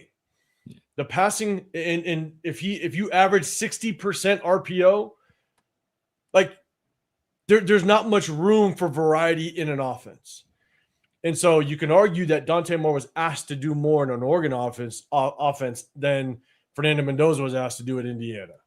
And so, that's why that's where mistakes happen when you're asked to do more. But again, Dante Moore's young. I think it was a great move for him to go back to get more experience. Kurt, 6 quarterbacks. Bailey, Mensah, Sorby are underrated guys. I like Sorby. Yeah, I like Sorby too. I want to see more of CJ Bailey. I think that's what you're talking about from, I think it's NC State. I want to see more of him. That dude, he's intriguing. He's intriguing. But I need to see more from him. And people be leaving out my boy Marcel Reed, man. I know he's a little bit smaller, but I really like watching that dude play, man. Yeah, I really do. I really do, man. Smaller, like. Huh? No, 5'9.5". Yeah, he's like 6'1", I think. I think he's 6'1". Yeah. He's skinny, I think they list him at 6'1", but he's probably like 6 foot. Yeah, he's skinny, man. But he is. I just like watching him play. So I mean, he may not even be a first round pick, but he's another guy I'm going to be watching closely to see what he does. But I think Mensah going to ball out. I think Mensah at Miami. I think that's a good look for him. It is. Yeah. It is, and real good look. Raiders, real quick, y'all overthinking it. The quarterback, get the quarterback and build around him, not the other way around. Just my opinion. You got to be confident in that quarterback. Yeah, I respect it. But here's my thing: is I try my best not to overthink it. Yeah. But I just do my homework. That's all I do. Yeah. And if Jaden Daniels was sitting on the board right now, not a question. Right. Not a question. Right. Like you go get the guy. Right. You do it. You're not a question. And Big John, pulling off Bears move will not work for the Raiders. Why is that? Let me know. I have no clue. Like, why wouldn't it work? or why would it? You know what I'm saying? Like that's tough. Big Low Bosco Brady was drafted by only the greatest coach that didn't make the first ballot. Bro, yeah, that's ridiculous. Bro. That's a whole nother conversation, man. That's ridiculous. What's crazy is that they'll put it like Bill Belichick has 8 Super Bowl rings, right? He has 2 as a defensive coordinator, 6 as a head coach. And they will they'll punish him for cheating, but they don't punish Brady, who is the greatest beneficiary. Brady's already I think Brady's already in. Brady's already in already. He can't be. He can't be. Not in already? No. Brady? He can't be, right? No. He retired. No. Not in yet? It's 4 years, right? 4 years they gotta wait. He's not in yet? No, because when they win that Super Bowl, what, 2001? Josh McDaniels year? No, with the Bucks. Remember, he got that with the Bucks. That was a Josh. Oh no, that was the John Gruden year. John Gruden turned him down. But he played one more year after that, though. He played one more year after that. And that was, I want to say that was Josh McDaniels year. Yeah, so that was what, 22? Okay, so he's on there this year. I guarantee you Brady getting in there. Brady, he'll be first ballot. They're not going to do Brady like they did Belichick, even though he would be the person that benefited. If anybody, first of all, Spygate you can blame on Bill Belichick. Deflategate was Tom Brady. It was a complete orchestration of Tom Brady. You were holding Bill Belichick accountable for something that Tom Brady did of his own volition, but he's not going to get punished for it. Bill Belichick is crazy. And honestly, Spygate is probably more. It might even be more Josh McDaniels than Bill. To be honest, probably he's more got that history because he did it in Denver, didn't he? Or he learned it prior to Denver. He learned it. You know, Bill probably been doing it for a long time. Oh, Bill's probably doing it under with Parcells. Parcells. Hey, if you ain't cheating, you ain't trying. Right? VHS tapes. If you ain't cheating, you ain't trying. I appreciate it. Hey, we're gonna keep getting to some of these chats. We're gonna talk about head coach. Okay. We're okay. Let's go to head coach. No more Mendoza. But if you guys can do us a big favor. I understand not a lot of people like our Mendoza talk, but if you do, rock with us. Double tap that screen. We definitely appreciate it. You got Chris Textual Podcast on this side. You got the Severe Raider over here. I'm 805 Raider, Real Talk Raider Nation. If you don't know, with over 400 people that are in the building, and if you guys are on Twitter, I think there's a Twitch in there. Jump over to Twitch. Man, my guy. Love it. Man, Twitch me hold it down. If you're over on Twitter, come over to YouTube because then we can see your comments. Roll on over. We definitely want to get you involved in it. If you guys want to get included in the chat, hit that sub button. We do a sub only chat to show appreciation to our subscribers. Appreciate all the super chats. We appreciate all the members. Appreciate every y'all rocking with us. Again, we're going to be breaking down game film in the offseason. I think we may have our head coach, which means now we can start looking at some of these free agents now that we know the direction. So we're going to talk about it in just a second. But Vincent, real quick, you're saying even if we trade the picks, we might have to give them up in order to get a quarterback next year. So what's the point? I don't even know if we'd have to. If the Jets get their guy, then guess what? That's another team out the running. Right. There might be only 1 or 2 teams that really need a quarterback, and if we don't get the quarterback and we go with like an Aiden O'Connell and we kind of this year's a wash. We'll be top 5 anyway. We're gonna be up there. You know what I'm saying? And you get 3 first-round draft picks, you got the capital to move up and go get your guy next year if you need to. So like I'm not necessarily afraid of it, but again, I'm not a fan of it. Like I want a quarterback just as much as everybody else. Trust me. But I want it to be the right guy, and I've done some homework, and we're going to break down this game film in this offseason. So tap in with us. So Severe, any thoughts on this one? Yeah, I mean, like I was saying, there's no guarantee you have to give up any picks because I feel that the 4th or 5th guys in the class next year, and my guy was saying might be even the 6th guy in next year's class, they're about on par with Fernando Mendoza. So it's like you could be picking in the teams and probably still get a comparable prospect. You know, like pre-draft grade, a lot of people have him about where Bo Nix was as a quarterback. You know, and where did Bo Nix go? Was it 12, 11? 12, right before us. Right before us. And that was in a quarterback like needy draft class where multiple teams needed quarterbacks. Yeah. You got a very stacked quarterback class coming up with not a lot of teams needing quarterbacks. this only to our benefit. And right now you're in a scarcity of good QB draft prospects this year, where there's like 2 or 3 teams that could be looking this year. Use that to your advantage. You got the leverage right now. So, a guy like my guy with the Jets now, I can't forget his name. I forget his name. Who, the coach? The coach, yeah. He's played for him. But the head coach for the Jets, he just got off having a bad year. So his seat is already a little warm, right? It ain't hot in a hot seat, but it's like, bro, you put up 2 trash years back to back. Oh, you in some trouble. At least now, if you have a rookie quarterback out there, you kind of got the excuse. Okay, the rookie's going through growing pains, and your hope is that the guy hits the ground running and that he wins you some games and cools that seat a little bit. So like that, he's hot under the collar. He's got feeling some pressure. Like Kubiak's coming in here, he ain't got no pressure on him. He cool. Right.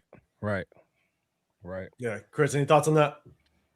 Yeah, I mean, again, it's just like, for one, I don't think we're necessarily going to be all that good next year because, again, it's going to take some time. So, and again, you guys got to remember, if we do trade, we're getting multiple picks. So, therefore, we can, for one, we're going to get more people to be able to help out what we're doing as far as the protection and weapons.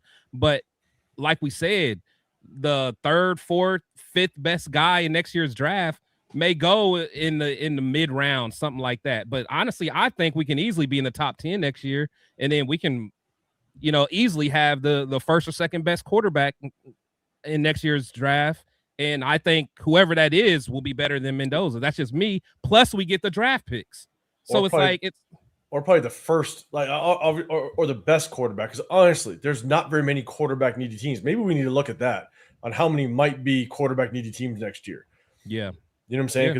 Because there's been a massive run over the last 5 years of good quarterbacks that are still starting. I mean, going back to Trevor Lawrence, right? Like, there's so many. There's been probably 4 or 5 really good quarterback draft classes, and all those quarterbacks are still playing, just in the recent years.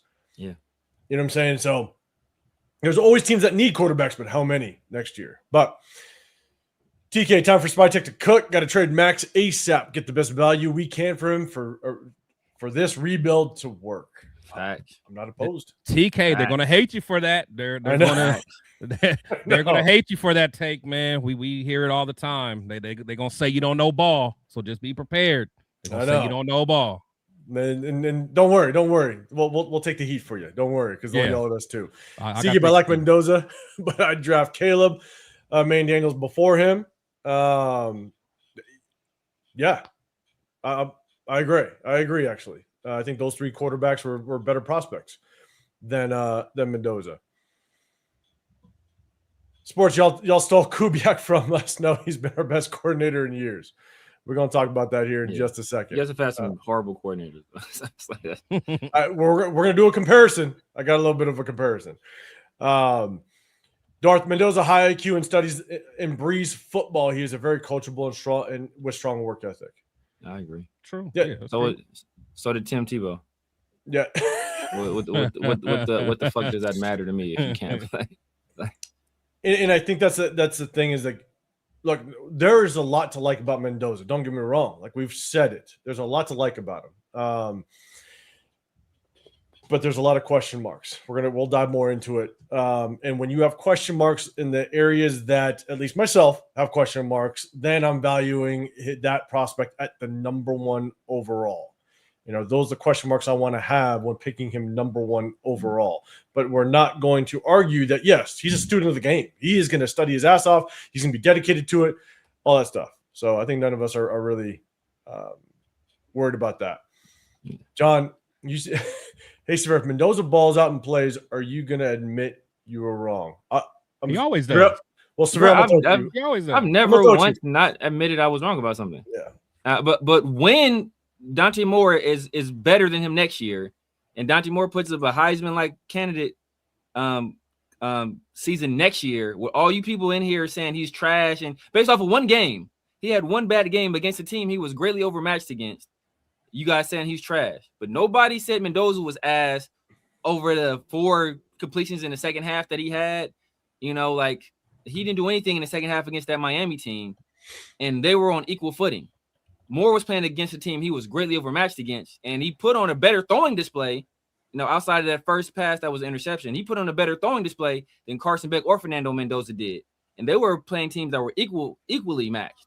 So when he plays better next year than Mendoza does, are you guys going to come in here and say, Severe, you were right about Dante Moore? Because nobody came back and saying, oh, Severe, you were right about Pete Carroll. Nobody coming back and saying, Severe, you were right about Ashton Genty. Nobody come back saying, Severe, you were right about Tyree Wilson. Nobody coming back saying, Severe, you know what? When you said we should pick up Spillane, that was a good pickup by the Raiders. You were right about that. When you said that Jaden Daniels was QB1 in that draft class, I know what, you were right about that. When you said that CJ Stroud was the guy over Bryce Young, oh, no, what, you were right about it. Like, nobody's coming back to say any of that. When you said that Emmanuel Forbes was trash as a corner and he shouldn't be drafted in the first round, nobody come back and said, you know what, Severe, you was right about that. Like, I ain't got it not once. So when will y'all do the same for me? When I'm proven right, will y'all come in here and be like, no, what, Severe, we got to give it up. We got to give it up to you. Jacob Parrish. Hey, Jacob Parrish. All right. And that's what I'm like, and that was kind of going off of that, right? It's like, it's one of those things where, because we have this platform, I'm with you, right? Like, if we're wrong, 100%, we need to come on here. We got to say we're wrong, right? And we will. That's what you'll get with us. Because look, I will come on here and say, if I was wrong, 100%, I'll say I was wrong. But Severe makes a very good point, right? When people bash the absolute crap out of me saying that Shedeur Sanders was going to be was a first-round draft pick, and the amount of just bashing I got since I had a third-round grade. You were the first one that I heard that really stood on that. Like, I was like, I just didn't want him at, in the first, like, I didn't want him there, but I was like, he surely will go late first round or something. I didn't think he would slip to the second, but you were the only person you stood on business when you said third round, stood on it. And so it's like, where's all the people that bashed the absolute crap out of me in the chat that were just saying, are you kidding me? You have no clue what you're talking about. So look, you don't know ball. You don't know ball, 805. It goes both ways. You know what I'm saying? And so, but 100%, we will come on here. And the great part is we're documented. Yeah, we're documented. Maybe I should start screenshotting some chats. I was one of the first people saying Jackson Dart was that dude last year. And even Saints quarterback. Tyler Shuck. That was my QB4. Yeah. That was my QB4 last year. Yeah. Like, that was my QB3. Your QB3, right? Yeah. But behind, I like Cam Ward, Jackson Dart, then Tyler Shuck. You know what I'm saying? Yeah. And so, but once he had that highlight of him at the draft, everybody was like, you don't know ball. After that one little highlight after the draft. I told everybody that JJ McCarthy was trash. I told everybody that Milroe was going to be trash. I told everybody that Anthony Richardson. And who was the guy from Tennessee? Hendon Hooker? No, not Hendon Hooker. The other guy that he started at Michigan and he went Joe Milton. Milton, yeah. Look, I said JJ McCarthy's trash, and I brought Chris on my show. Right. It was like, look, man, y'all don't listen to me. This is a Michigan fan who has I'm watching since high school. Exactly. Since high school. He has there's literally no advantage he gets from saying the guy that's the quarterback of his team is trash. And he's telling you that that says something. And it was like, it's QB1. I'm like, all right, man. All right. And look, this is where I think it's tough is when we talk about Kubiak, at least, let's do this. I'm going to talk about myself. When I talk about Fernando Mendoza, it's just question marks. It's not saying that he can't do it. It's not saying that, like he's going to fail miserably. It's just saying I have question marks, but what I will say, and all three of us on the panel were on the same page, is even after free agency last year and the way we addressed the offensive line was Alex Kappa. And if you are going to rely on the draft to shore up this offensive line, all three of us on this panel knew Genty shouldn't be the pick. There's a whole other reason why. But because the way we addressed the offensive line, we didn't want Genty at number 6. But the amount of people that bashed us, and you can make the excuse that, Genty didn't work because of the offensive line. Well, of course, that's what we were trying to tell you. We're trying to tell you that Genty's not going to work after what we saw in free agency. Yep. But we got bashed. And so, you can make the excuse that it was the offensive line. That's fine. But we knew that because of the way that we handled free agency. Exactly. And probably the best projection I've ever made was on Charles Trent Williams Grant. Like you guys should have known that was happening. You should have known you wasn't getting out of this conversation. Oh God! Okay, quarterback. Yeah, head coach talk. Let's get the head coach talk. Jesus Christ! We're not gonna hear the damn end. If Charles ain't starting week, Clint already on the shit list. If he ain't starting over DJ Glaze, over Delmar Glaze, on the shit list automatically. I'm calling for his job. My God. This is wild. Vet, I appreciate you with the super chat. Appreciate you throwing it out there. Appreciate you always rocking with us. Charles. That's not going to get old. That is not. It really won't, because he says it with a straight face out of nowhere. I love it. I'm dead ass serious. Geez, man, are you trying to talk us into trading back? We're not trying to talk you into it. We're just trying to basically say, look, like, just the options are there, but we're going to break down game film, and then you guys can honestly, when we break down the game film, then definitely give us the feedback. But not trying to talk you into it. Just let's keep those options open. Hey, Omega, he's dead serious. I'm dead serious. I'm halfway joking because what people will do with Genty is like he has one good game. Like, oh my God, he's the best running back of all time. He had 1,300 yards, so he's obviously he got the 7th most touches in the league of all the players, and he was ranked in the 200s in terms of yards per play. But he's great. Like, here's Black Steel. Genty still had a good season, but idiots say otherwise. 1,400 all-purpose yards and 10 touchdowns. Y'all sound crazy. So Black Steel is he even the best? Player. Is he even the best rookie running back? He's not. No, that's what I'm saying. That's what I'm saying. Talk about y'all sound crazy. It's just name. It's just name height. If what was his face? The not Trevion Henderson. No, the other one. Oh, Quinshon. If Quinshon didn't have to sit out the first 2 games, but also he didn't even have an offseason because of the allegations and stuff like that. If he would have started the first 2 games and because he had to sit out the first 2, and he still needed to have at least a couple games to kind of get himself going. And guess what? That Cleveland Browns offensive line was almost as bad as ours. It was bad. They did not have a good offensive line at all. If he would have had the 2 games and didn't have to kind of get his feet wet the first couple games that he started, he would have outrushed Genty. He would have. And so it's like, and he was also in a little bit of a rotation. All the other rookie running backs were in basically a rotation. Yeah. Oh, yeah. Genty had all the carries. Amarion missed most of the year. You know, Quinshon went through what he went through. Woody Marks he didn't get ready to get going till late. Woody Marks was better than Genty. Shit. And Kyle Monangai. I mean, my man from the Bears. Yeah. Yep. So Genty is good, but I don't draft good running backs in the first round. I don't draft good running backs in the first 2 rounds. You better be elite. Yeah. And look, I know we said it before. Even though a lot of us we like Trayvon Henderson, stuff like that. I did, Severe did. Like, Chris, I think you were high on Trayvon Henderson as well, a little bit. The thing is, I wouldn't get him in the first round. Oh, hell no. You know what I'm saying? Like, I was hesitant on him in the second. Yeah. I was hoping he would fall to the third. And I was hearing that, the Broncos early on, they were saying Broncos would take him in the late first. I was like, damn, we might have to take him in the second if he falls. But like, I didn't run any running back till like the third. Even in our mock drafts, we was getting guys in the third and the fourth. We was doubling up. We were. Real quick, Bart, and I see Big Walt, man. I see your super chat down there. I'm going to get to that here in just one quick second, man. I appreciate you.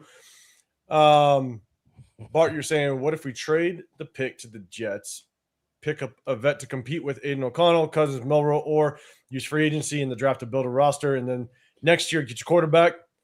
Wouldn't be opposed to it. Wouldn't be opposed to it. Chris, thoughts on that? Yeah, no, I mean that's what I've been saying. That's what I've been saying the whole time, man. So I mean, I'm just a broken record at this point. I mean, I don't know how else to say it, man. It's like at this point, it's up to Coach Clint what he wants to do. Right. Or if Coach Clint doesn't have the idea, we have GM Black Steel who has all of the answers. Because he said when you have so many holes, you don't pass up on great talent like Genty. Well, we had all those holes, and the reason why Genty wasn't good is because we had all those holes. Exactly. Only if Genty had a line. Well, we could have drafted linemen and could have got. So if we get a line, that means Genty's going to be good, right? So he's good because of the line. So it wasn't Genty; it's the O-line then. Not a generation season. It's crazy. It's crazy how it all comes together. All right, coach talk, man. Coach, we'll be here all day, man. I know we're gonna do that. But Bosco, man, you had one quick one, and then I'm gonna get that super chat question. You guys, Mendoza question. You guys, Mendoza pick is an NFL hype pick. I don't like the word. Maybe you're saying, but I'd like to face the NFL type situation. I think I know what he's saying. Where he's like, it's the pick because we need a quarterback. Yeah, and it's like he's like the NFL darling right now. Yeah, like I was saying, like our boy Rundown sent us like a clip earlier, and I was like, oh yeah, man, like America's about to eat this up. Oh, they're gonna. Oh my god, he's like hunky dory, shucks golly. They're gonna love that. They're gonna love that for like just the optics and like, oh, he's super clean and like doesn't curse. Oh, what the says flipping and like they're gonna eat that up. They're gonna eat that up. And it's it's not to the same degree, but it's almost like the Jack Best situation where the story is overtaking the actual play on the field. Yeah, it is. Omega, I thought Shedeur would go mid-second. Yeah, I think it's so crazy that he dropped to 5th. I think there's other things happening, but definitely not in the first. See, Gabo, I wouldn't trust Shedeur to borrow my car. I'm drafting him high. Big Walt. Appreciate you, man. Panthers fan here. Love the channel. How y'all feel if Kubiak stayed and they hired Evero instead? Let's severe out that one. Yeah. I had Evero over Kubiak, to be honest with you. And you look at where Evero has worked and who he's worked with. He's worked under some of the greatest offensive minds and defensive minds. He's worked under Vic Fangio. He's worked under the Grudens. He's worked with the Hackett. He's worked under McVay. He's worked under Raheem Morris.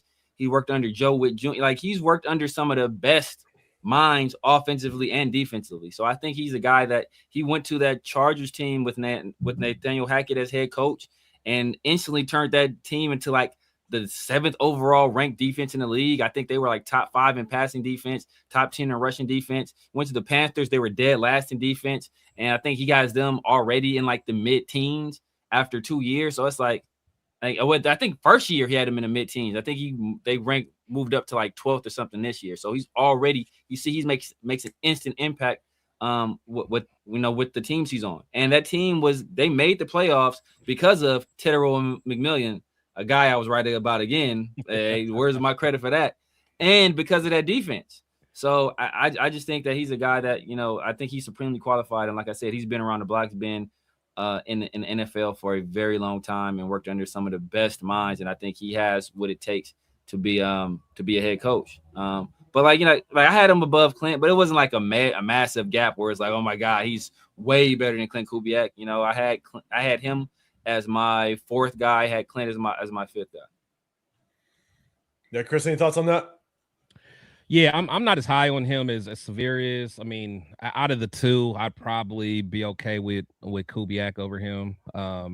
Because at this point, like if I wanted to go a defensive guy, there was plenty guys out there that I would have rather have went defense that had more experience. So out of the two, I would take Kubiak. But the one I did not want was Davis Webb. That was the one that was just a no-go for me.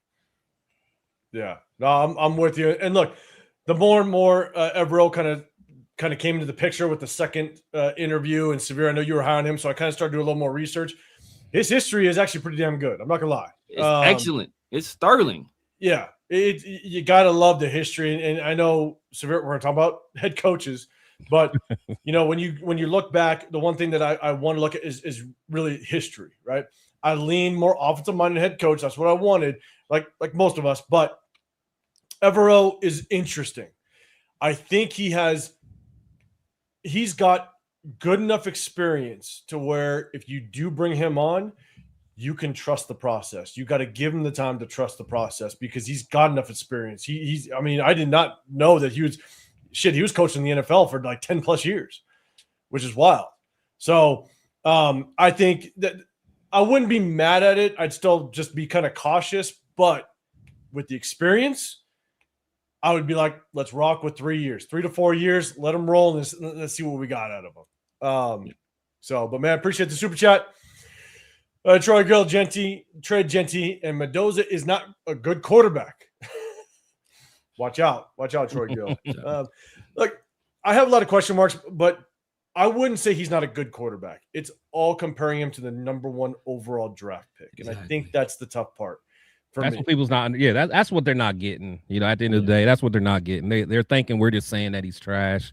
We're not saying that at the end of the day, but they hear what they want to hear. So if we don't say he's the best quarterback you've ever seen, right? He's generational. He's Joe Burrow, and he's saying he's trash. Like every quarterback prospects coming into the league, they have flaws, and it depends on, are we in position to mitigate those flaws?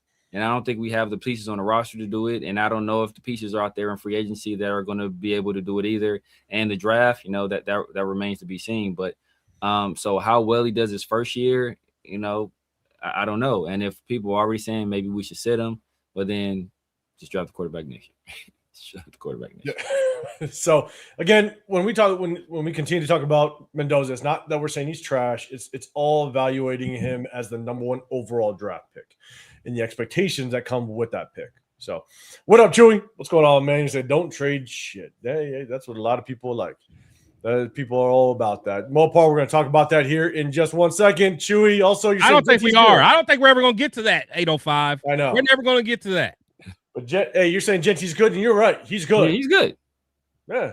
I want great. Exactly. You don't draft good running backs in the first round. Like that's like he's good. He's good. He's good. Oh no, Troy, man.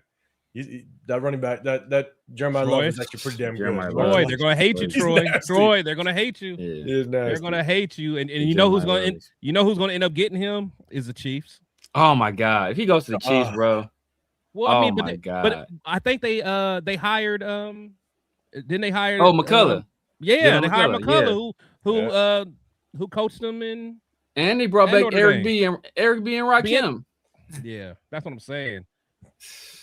Love is gonna go. What happened to Nagy? Did they fire Nagy? Did they get rid of Nagy? It seemed like it because I don't think he like because I know he was having. Now if we would have hired him as a head coach, I would have lost it.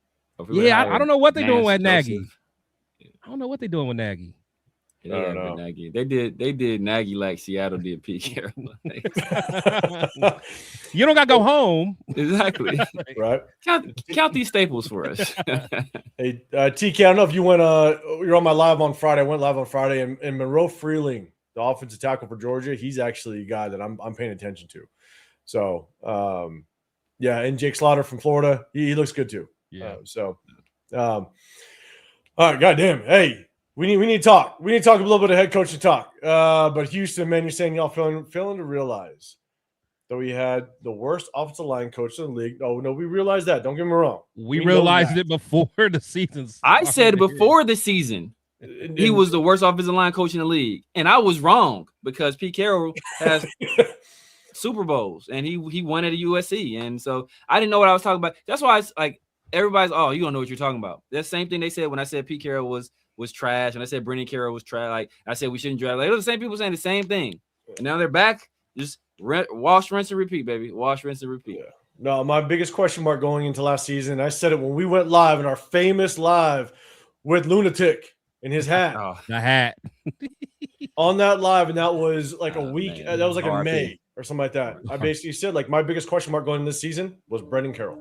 Yep. Because there's nothing in his resume that says he needs to be our offensive line coach. Yeah. And we needed a good offensive line. So, yeah. When he started playing around with JPJ, I was through. At that point. So what's ironic is that Brendan Carroll was actually he was run game coordinator over there over with Seattle for a while. So when they say Kubiak is the best guy they've had in a long time, it's you blame Pete Carroll for that. God damn it! All right, here we go. All right, man. But Houston, man, I appreciate you rolling up here. I know, like, we're gonna definitely talk. Is Mendoza better than Bo Nix? I can tell you that is for sure. Mendoza is better. Okay, I have to address this. Yeah, I know there's a lot of for Bo Nix. Okay, I'm not saying Bo Nix is perfect, but what Bo Nix had to do in Oregon was a million times more than what Mendoza has had to do in Indiana. All right, so to say that, and again, this is my opinion. I did a lot of research on Bo Nix at Oregon. Bo Nix, again, I'm not saying he's like this amazing quarterback. I'm not, but Bo Nix did a shit ton more at Oregon than Mendoza has had to do in Indiana. And so I just don't think that Mendoza is a better prospect than Bo Nix at all, in my opinion. So, but that's just me. I know a lot of people don't like Bo Nix. That's fine. Okay, shit. We need to. Damn, I'm behind the chat. I apologize, everybody. Let's get some. This is coach. Let's get to your coach, 805. This is your guy. Yeah, you know what? This is your day. This is your day, 805. This is your day, man.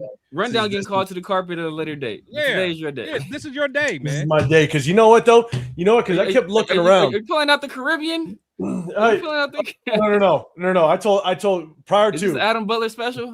I told and the amount of hate that I got on Bo Nix, god damn it, chat. Dude, you got a lot of hate. I got a lot of hate. It was bad. But the Caribbean's gonna come out. The Adam Butler Caribbean's gonna come out when pen is put to paper. There you go. All right? Okay. That's what's gonna happen. There you go. All right. Pen gets put to paper. That's why it's just beer today. Look, he messed around, called an audible. We asked out. You go see Ozempic Cornell. Oh man! And before we get started, though, he didn't have it easy. But I'm not getting into it. But before we get started, man, just this guy, I have my boys back. Hey, man, everything that my boy Severe says is documented. It's not about he said it; it's documented. So regardless of how you want to feel about it, you can go back years ago and see what the dude was saying on the shows. Yep. Documented, man. All documented. Yeah. That's the 100%. Beauty of it. That's the beauty of it. And that's what I actually love about this YouTube stuff is it's documented. So go back. Google me. No, I'm saying. I'm joking. I'm joking. All right, Kurt. Joking. I'm joking. Jesus Christ. Y'all need to calm down, chat. Okay. But before it's your day. It's my day. Because I'm telling you right now, as the news hit, right? And before we get to that news, because there's definitely something I want to talk about. And this is more about my guy over here. All right. I want to give him his time to kind of just get this off his shoulders a little bit. From Arizona. All right. And we're talking about him. So chat, let us know what you thought. Obviously, a lot of people did like Mike LaFleur, right? A lot of people did like Clint Kubiak. Obviously, all the news is surrounding Clint Kubiak, but Mike LaFleur is now over at Arizona. Severe, I'm gonna let you get off your chest first, man. What's your thoughts on Mike LaFleur going to Arizona? Chat, let us know what your thoughts. This is a ballsy move, man. To take that job for that organization in that division, man, that is a ballsy move, man. The two teams that just played in the NFC Championship game are in that division. And the other team was in the playoffs. And they lost in what? Did they lose in a wild card? Yeah, they lost in a wild. They didn't lose in a wild card. They lost in the second round because Seattle beat them. So they got three teams that one of them, all three teams in that division outside of Arizona, the other three teams all won playoff games this year. That's insanity. And you're stepping into that mess, with uncertainty at quarterback. You don't know what you're going to do at running back. You're hoping that you can get the most out of Marvin Harrison Jr. I think Michael Wilson is a dog. I think Trey McBride, he was the best tight end statistically last year. I think, holistically, when Brock is healthy, he's tight end 1B behind Brock's 1A. So you got some weapons over there. Obviously, Paris Johnson, who they stole from us at tackle. You got Will Johnson, who they stole from us at corner. So you got some stuff to work with, but you're in a murderer's row of a division. And the difference is the coaches over there, like those guys, they in their prime. They young. You got Harbaugh's the oldest one. And he's his early 50s, late 40s, early 50s. You got McVay. McVay is McVay even 40 yet? If he is, he's maybe I don't even know if he's 40 yet. But if he is in his early 40s, I don't know. And then obviously McDonald is young too. So you're stepping into the toughest division in all of football. You mean Shanahan, right? Shanahan, you mean Shanahan, not you said Harbaugh. Shanahan, Kyle Shanahan. Yeah, I'm tripping. Yeah, Shanahan. Yeah, Shanahan, Kyle Shanahan. I'm tripping. Yeah, so you stepping into the toughest division in all of football with one of the worst rushers in all of football. So that's a bold move. And people compare it to what Ben Johnson did last year. No, because the Bears had pieces. They already had DJ Moore. They had Rome Odunze. They had obviously they brought in Keenan Allen, but they had some other. They got the tight end crew over there. They already had. Then they drafted Loveland. They already had Komet. So they had some stuff that you can work with, and obviously they had Caleb on the roster already. So you had a guy that you projected to be your franchise quarterback. Like, people are down on Kyler. Like, the arrow was pointing up for Caleb, where you can see, you can get more out of him. The arrow is clearly, the stock is down on Kyler. So you're banking on either you're able to get a quarterback, because they pick at 3. So either do you go Ty Simpson there, or are you trying to trade back? Like, what do you do there? So yeah, man, that is if that was me, I would have stayed in. LA. For sure. I would have stayed in LA. But power to him. Power to him. It's gonna be an interesting road for him. Real quick, and I'll say this in severe. I'll let you get this off your chest too, because I think you're eyeballing it. Rick, you're saying LaFleur sucked with the Jets, but everyone sucks with the Jets. Yes, they do. Yeah. But at least for me, I don't judge him off of what he did to the Jets. Third time being offensive coordinator, and even though Mike LaFleur is my 1A or my 1B, I guess, I don't judge him for what he did to the Jets, even with some little bit of success he had with the Jets. It's the Jets. It's your first time, and I just love the fact that he had the experience. Tanner Engstrom just got fired after 1 year with the Jets. Yeah. So, real quick, Silver, do you want to address this one? Then Chris, to you.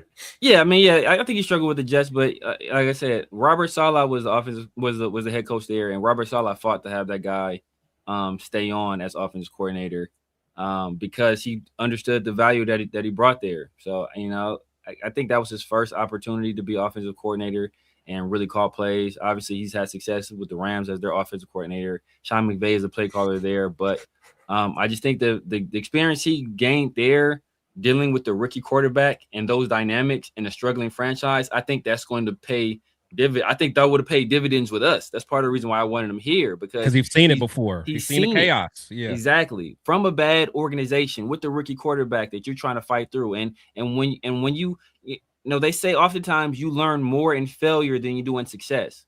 So you can look at everything you did there and take stock not only of the situation, but take stock of yourself and say, you know what, I could have did this better. I could have did that better. Next time I get an opportunity, I'm going to be better because of my failures there. And we see it with Clint.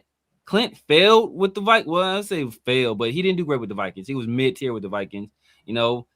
Basically failed with the Saints, and were there extenuating circumstances? Yes, but he failed with the Saints. And he got another opportunity, and he made the most of it with Seattle. So he's on opportunity 3.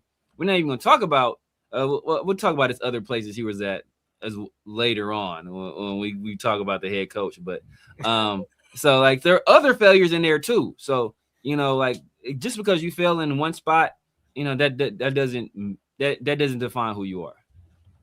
It doesn't at all. Now, if there's a consistency of failing, then then we can talk about it. But yeah, just that one time, and it's the Jets. It's the Jets. Chris, man, thoughts on Mike LaFleur?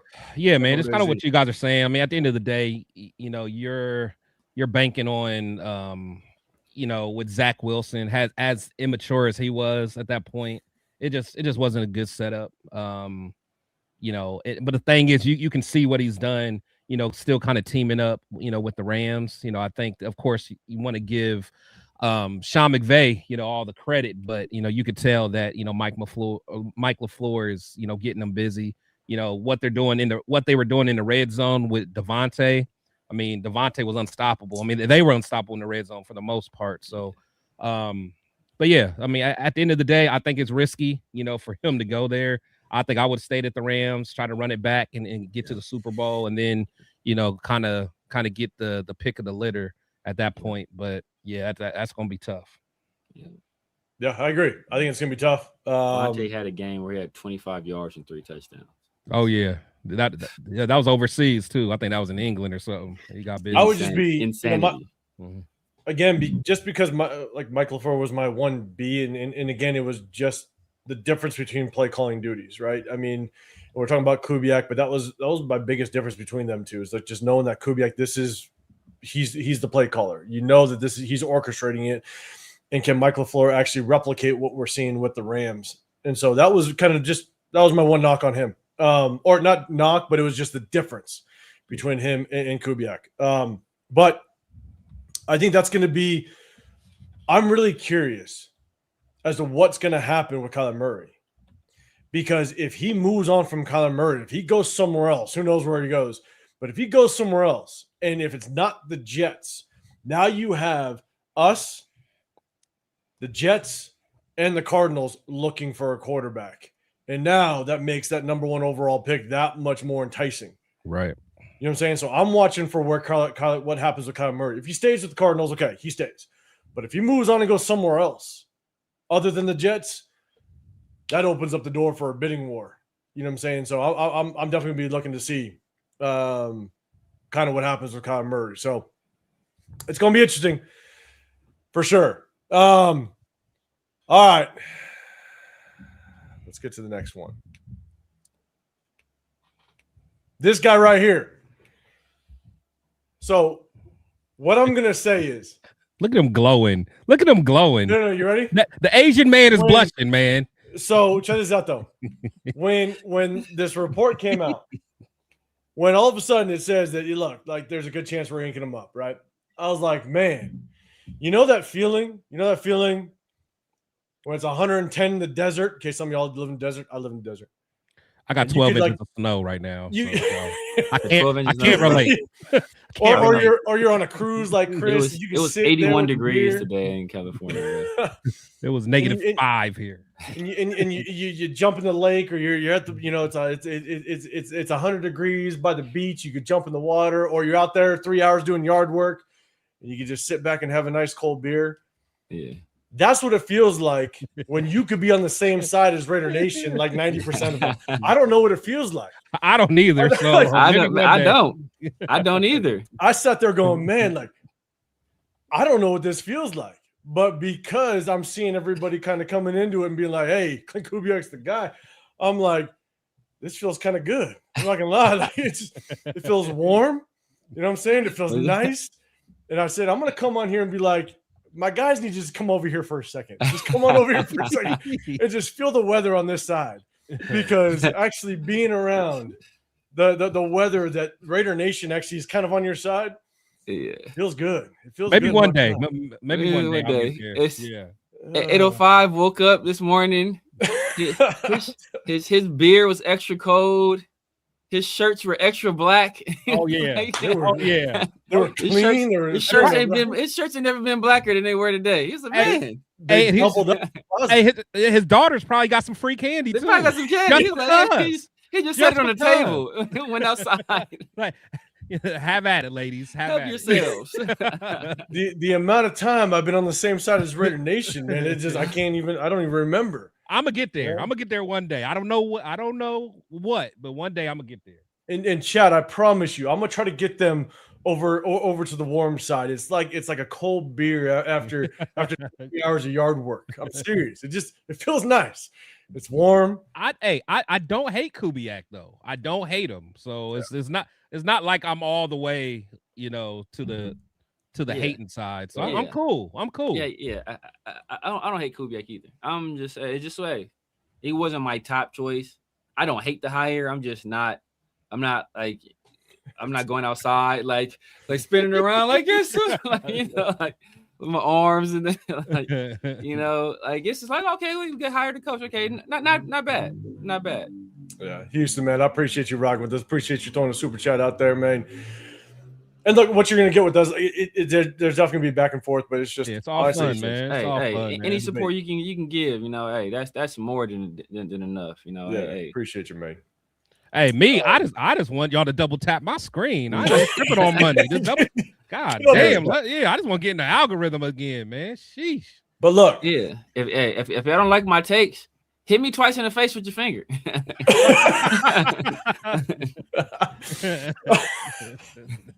I'm gonna steal that one. I like that.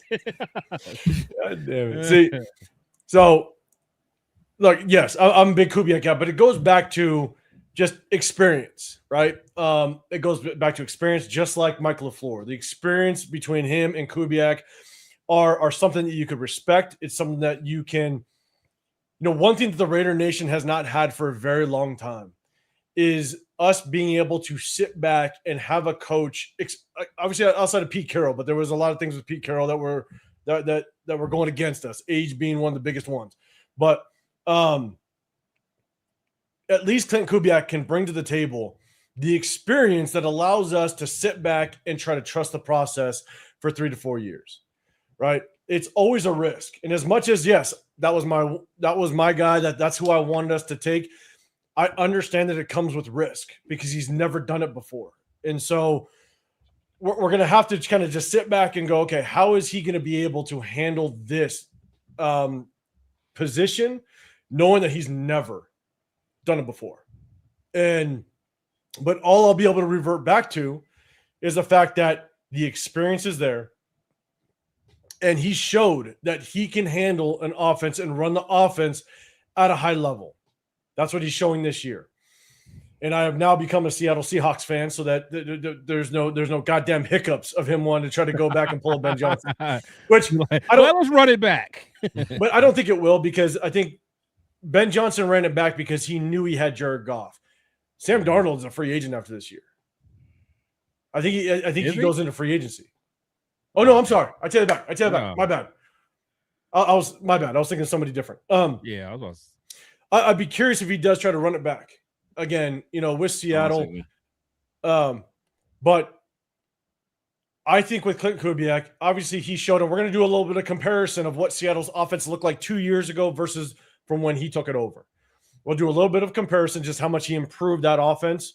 But at the same time, I think it allows us as a Raider fan base to at least sit back. Yes, even through this next 3, maybe 4 years, you could be critical. You can say, look, it's not looking good. You wouldn't have made this decision or what have you. But at the end of the day, I think we can at least do our best to trust the process, given the fact his experience is very extensive within the NFL and the fact that he's running a very high-powered offense, that he's finding success as an offensive coordinator.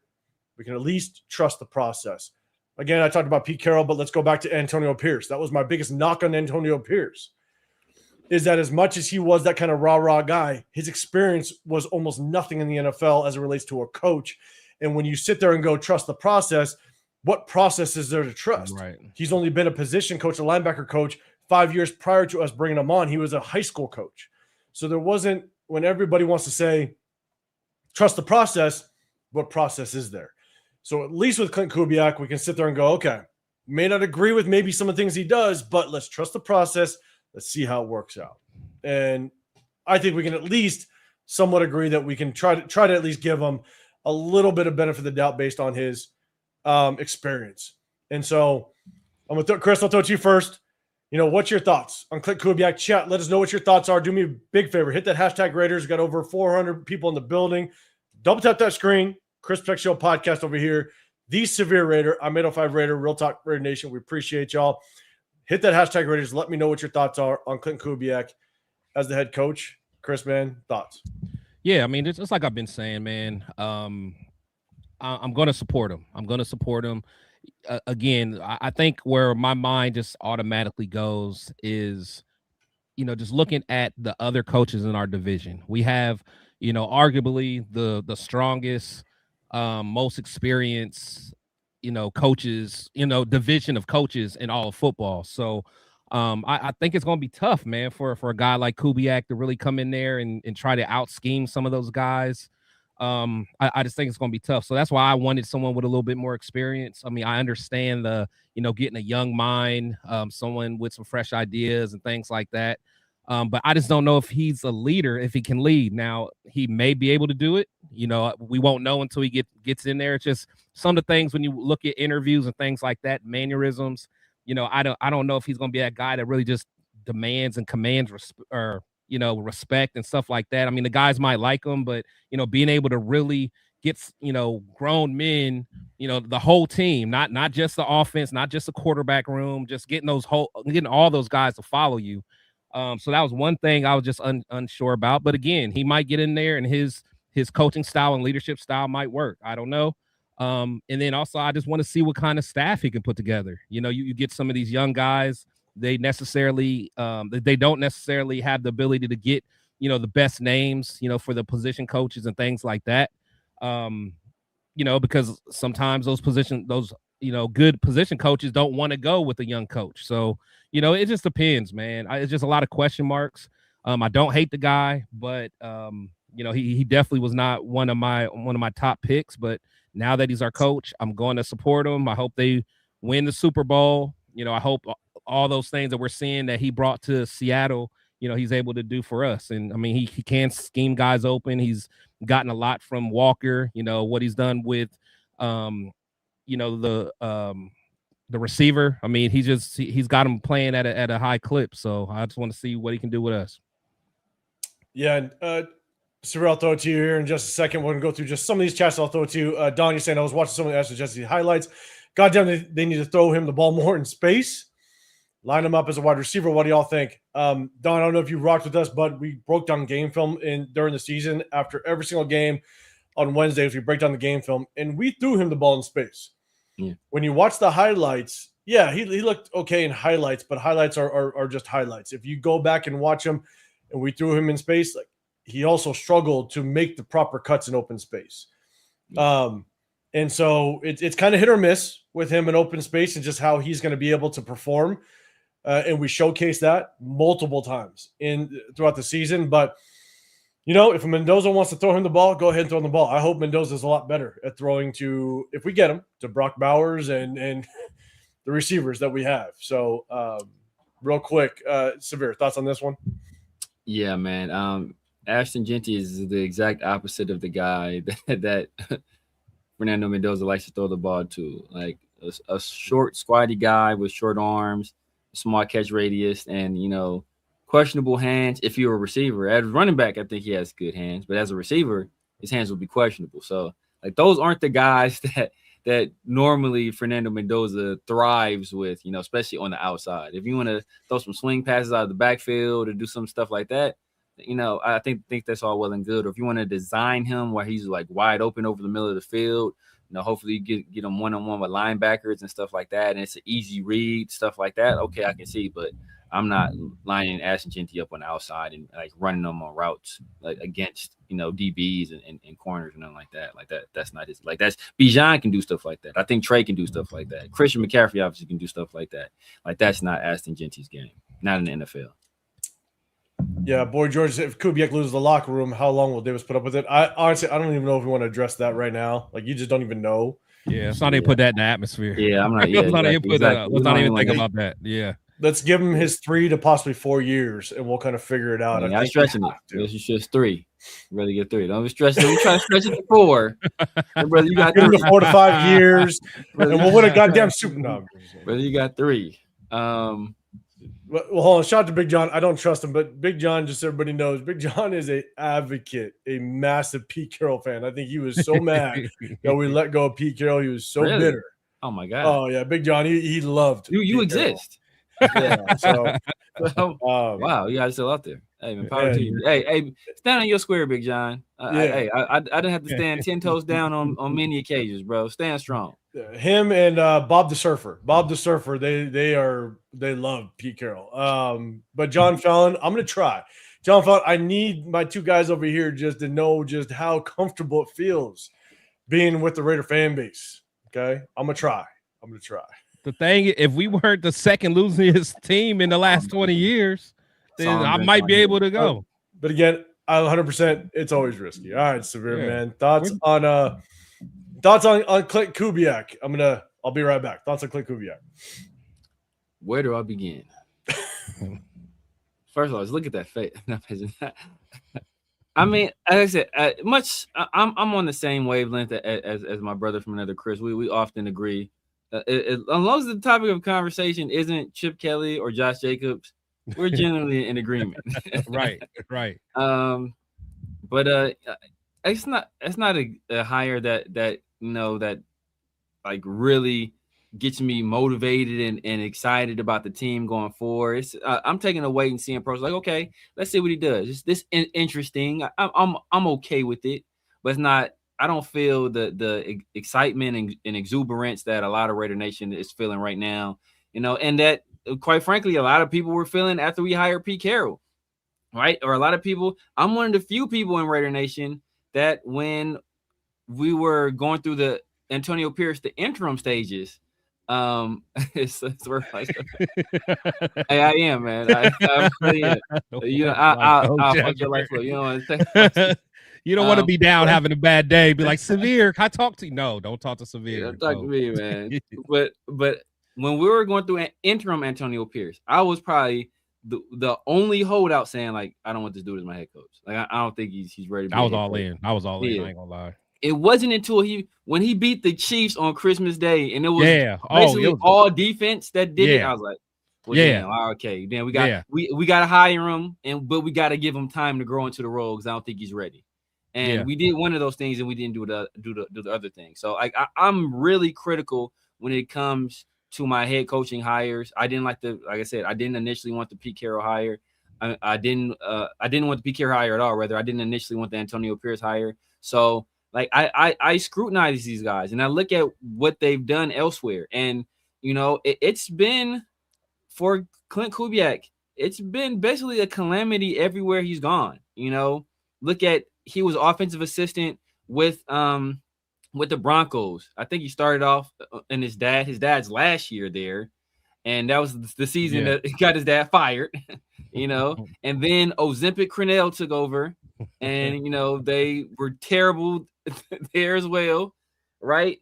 And then he was there with Hackett. I think he left after that. I think he left and I think he went to the Vikings at that point, and they were as offensive coordinator and they were mid. All right. And then he went to work under Hackett as the offensive or the passing game coordinator and QB coach, and they were trash. And Hackett didn't even make it through the entire season. I think he got fired after like 11 games or something like that. So like everywhere he's gone, it's been bad. Except Seattle. That's the one place where he's had success. So it's like, so you're hoping we caught him. You hoping we caught him on the upswing, right? And I'm sure 805 is going through his history, and you've seen it. He got off to a good start. People say, oh, he was a top 10 offense before. The reason why he was a top 10 in offense before Derek Carr got hurt is because they had two massive games, week 1 and week 2, where they put up 40 plus those first 2 weeks, and they immediately fell off a cliff. But because they put up such massive numbers those first 2 weeks, that skewed the numbers. So if you put up 40 plus and then you put up 10 over the next 5 games, your scoring average is still going to be relatively high because you put up those 40s are acting as outliers. So people are, oh, well, they didn't get bad into a car. No, they started getting bad after the second week. And then it's just what he did those first 2 weeks kind of carried his average and kind of skewed the statistics. But he wasn't good after those initial weeks. And so that's what I'm saying. But what he's doing in Seattle, you can't sneeze at it. He's doing a fantastic job. He's doing a fantastic job. Fantastic job. I think what he's doing with Sam Darnold, a veteran quarterback, mind you, I think he's doing a great job. I think he's revitalized Kenneth Walker because Kenneth Walker, he's having a good season, but he's putting up basically similar numbers that he put up as a rookie. I think he's basically doing the same thing with Zach Charbonnet that Zach Charbonnet's been doing whenever Zach Charbonnet is healthy. Zach Charbonnet is going to give you 4 yards to carry in that range, in spot duty. So I think he's doing good there.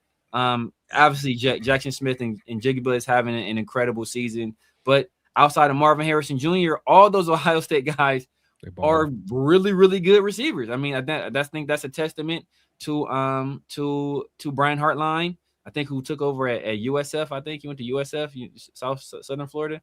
But I think that's a testament to what he does over there because all those guys are successful in the pros. So, I want to give Kubiak some of that credit because obviously he's taking advantage and he's putting them in those positions to be successful. But, you know, a lot of that is just, I think just Jackson is just a damn good receiver. He's a hell of a wide receiver prospect.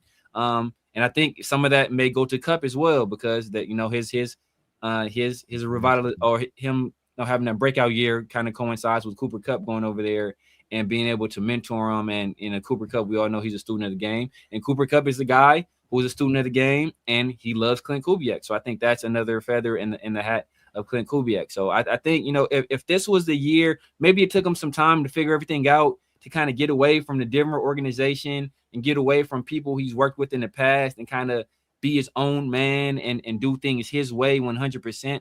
And maybe that's what it took. And maybe that's what we're seeing with him now in Seattle. And hopefully he's able to carry that success forward and bring that over here, because Lord knows we need a guy, you know, that can do that, especially on the offensive side of the ball. But much like people worried about Josh McDaniels as how he was in the locker room and being a leader and all of that stuff, I have those same questions about Clint Kubiak, even more so. I think the thing about Josh, he might have been too strict on guys.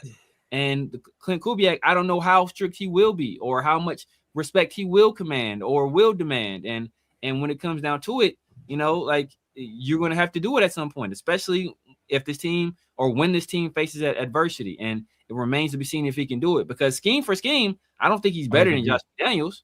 Yeah. I don't think he's better than Josh McDaniels at all. Scheme for scheme, I don't think he's better than Mike McDaniel. Scheme for scheme, but you know, I think that I think that's debatable. It's hard to like.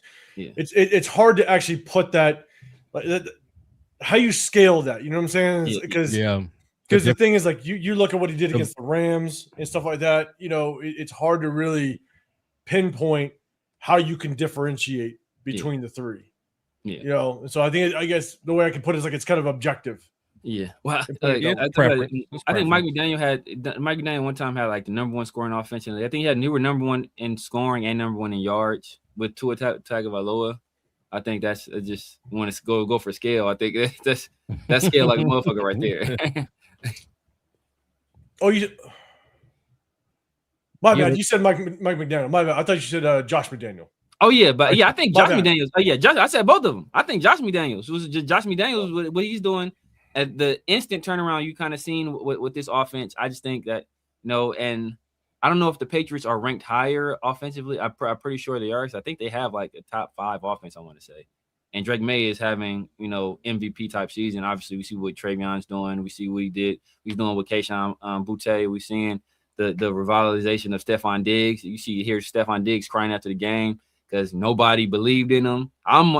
Chris, my dog Chris is the only person. I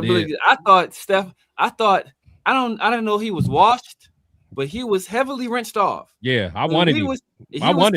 He was covered in Don dish soap already. the sponge was heading toward Stephon Diggs, and then obviously Josh McDaniels and that team, they stepped in and they kind of revitalized them. So I think both those guys are better schemers than Clint Kubiak, but just having a better scheme, like I said, that's not the end all be all, because Josh McDaniels is one of the best schemers in the league. He couldn't cut it as a head coach. So there's other intangible things that go into it, and we're hoping that Clint Kubiak is able to capture some of those things in his tenure with us. Yeah, for me and Severe, when you kind of mentioned it, Mike McDaniel, for myself, I never thought he had the personality to be a head coach, and that was my initial assessment of him when he got the Miami job. When it comes to Clint Kubiak, yeah, I think there can be definite question marks as to how are you going to command a locker room. How are you going to be the voice that when you're down 21-3 and you need to bring this team back, or you're now facing, a 3-7 season, and you got to figure out how do you rally the troops to kind of come back? Is he going to have that command of the locker room in order to make it work? I'm with you. You watch him at the podium, and he just you don't know if he has that demeanor to him. Now, can he do it in different ways? Maybe, because I know a lot of people kind of had that knock. Time out real quick. Let me address this real quick. The Broncos won the Super Bowl in 2015. You know where Clint Kubiak was? He was the wide receivers coach for the almighty Kansas Jayhawks. Yeah, Kansas. But all the pros they put into the league got it from that Jayhawks team. That's where he was wide receivers coach at. So no, he was not with his dad when they won the Super Bowl that year. He was working for Kansas. Yeah, because he didn't get there till that next year. Got there the next year. It was subsequently the years dad got fired, and then he worked 2 years under Ozempic Cornell. Jesus Christ. That is wild. No, I had to run and go get some more beers to celebrate this Clint Kubiak news, but not sure how much slander Severe had on Kubiak. But like Chris, I was saying it before when we first went on live, is I want to look at kind of just the recent situation with Clint Kubiak. Just kind of how he was doing quarterback wise, because when you go look at and Severe, you kind of talk about it, right? Wide receiver coach at Kansas City, right? You kind of look at where he was at. Kansas, not Kansas Sorry. City. Yeah, my bad. Texas A&M, offensive quality coach. Texas A&M graduate assistant. Minnesota Vikings, offensive quality coach from 2013-2014. Back to Kansas, receiver coach. Then Denver Broncos, 2016 to 2018, offensive assistant. Minnesota Vikings, 2019-2020, quarterbacks coach. And then he kind of hits his offensive coordinator stint in 2021. And for myself, when you look at like Minnesota Vikings quarterback coach, right, you might be able to go look at the quarterback and see how well did he do. And sometimes it's really hard to assess how well he's doing as a quarterback coach when, let's say, the offensive coordinator isn't calling the right plays. And I'm going to say this same like with Mike LaFleur. Right? I would assess it the same exact way, to where you could be a good quarterback coach or you could be doing good things, but if the offensive coordinator just isn't calling the right plays, you all look bad as a unit. It's hard to assess. Yeah. Just were you good? Were you bad? Right. And so same thing like Broncos, 2022, passing game coordinator, quarterbacks coach. You can go back and look. I think Russell Wilson was there that year. How well did Russell Wilson do? And just how well did that offense run? And how can you equate that to the quality of coach that Clint Kubiak is? It's hard. Yeah. It's hard to really dissect it down to whether or not he's going to be a good coach. I think Russ did well too. I think people like to hate on Russ what he did that year.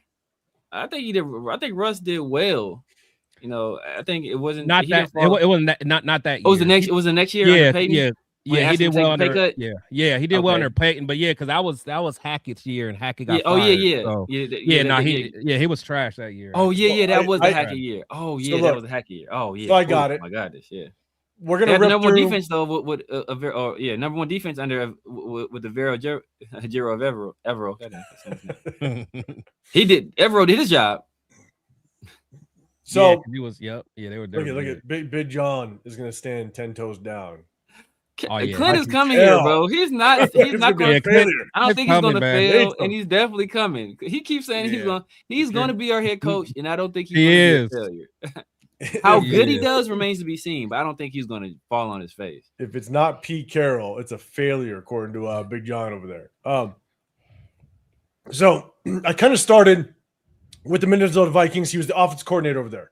Okay, and Severe, I know you're kind of talking about it. And look, again, you don't always just want to look at just stats. You don't want to just look at the stats, but also at the same time, I'm trying to figure out, okay, how do you kind of equate just any success he may have had? And so I have some of it. So you just kind of look at the stats as offensive coordinator. That was a hell of a defense they had over there, I believe, with Minnesota. I think that might have been the year that they had the Daniil Hunter over there still. I think they had a hell of an offense or defense.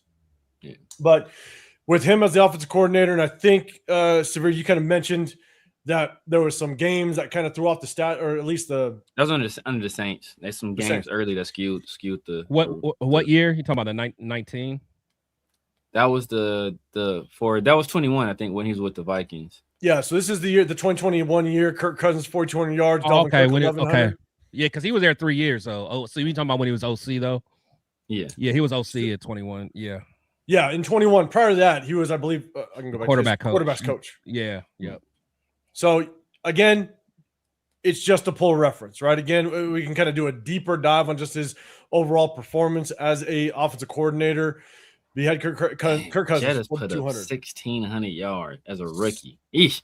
As a rookie, that was it Justin Jefferson That was the draft. Yes, it was that draft. Yes, because I had Justin Jefferson ranked over. What's my man? I know. I had actually had. Yeah, Ray had Justin Jefferson ranked second. Yeah, over Ruggs. I had my dude. They got hands for feet. They got feet for hands rather. Oh, I hate him, Judy. Yeah. I had Judy fourth. I had Judy ranked fourth. The people told me I was crazy because I had CD ranked 1, I had Justin Jefferson ranked 2, I had Ruggs ranked 3, and I had Judy ranked. And people were like, "Are you gonna make Ruggs third? He's not even the best receiver on his team. Judy better than him." I'm like, bro, I just think he's gonna be better. He ain't been playing football that long. Look at his athletic profile. I think he's going to get to the NFL where the game is more suited for guys like him. I think he's going to kill. T. Higgins came out that year too, and that was an unfortunate choice of words there because. So CD was my number 1 that year too. Yeah. But you know what? One thing. So when you look at Clint, so he was, So Clint was my 5th was Laviska Shenault though, so I'm embarrassed. I am embarrassed. But I had Shenault over T. Higgins, which is I had Shenault 5th and I had T. Higgins 6th, and that was But with Clint Kubiak, so in 21 when he was the offensive coordinator, if you go back the 2 years prior, the offense was ranked 8.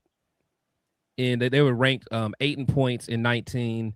In 20, they were ranked 11th. And then his first year, they got 14. Worse. It was like, 14th. But then the year that he left, they go back down to 8. So that's something to think about too. You know what I'm saying? But that was Kevin. That was Kevin O'Connell though. Kevin O'Connell came in. Yeah, I think he did. But still, it's like regardless. Good comparison. Yeah, Kevin O'Connell, who's been 1 year under Sean McVay as offensive coordinator. That Kevin O'Connell, who didn't call plays under Sean McVay and spent 1 year as his OC, and then got a job with the Vikings. Yeah, so that shows that they knew he was going to be all right. So was Minnesota's defense bad? That 21 year, or maybe it was 22. I don't know. Because Zimmer's a defensive coach, so I think they were probably solid at the least. They had Daniel Hunter over there. It was 24th. Oh, 24th. Oh man. Yeah. Oh wait, that's probably why Zimmer got fired then. But you know why though? But I'll tell you the reason why. They had Paul Gunther on the staff. Okay. Gunther was on the staff, so we already know. We already know. Appreciate it. So okay. So then you have San Francisco. Again, it's hard to determine just how much he could be a piece of this, right? So in 23, he was the passing game coordinator for the San Francisco 49ers. So the question is, how do you assess that? Is it more Shanahan piecing it together? You got to believe it is. You know what I'm saying? But you can take a look at just what they were able to do over there. So you got Purdy at 4,200 yards. You got Brandon Ayuk with 1,300 yards. You kind of look at the rest of the receiving core. You have Kittle, a lot of weapons. Over 1,000 yards. Debo, obviously dual threat. So can you say he had success? Maybe. Yeah, but again, it's how do you truly assess his effectiveness of that offense? Yeah.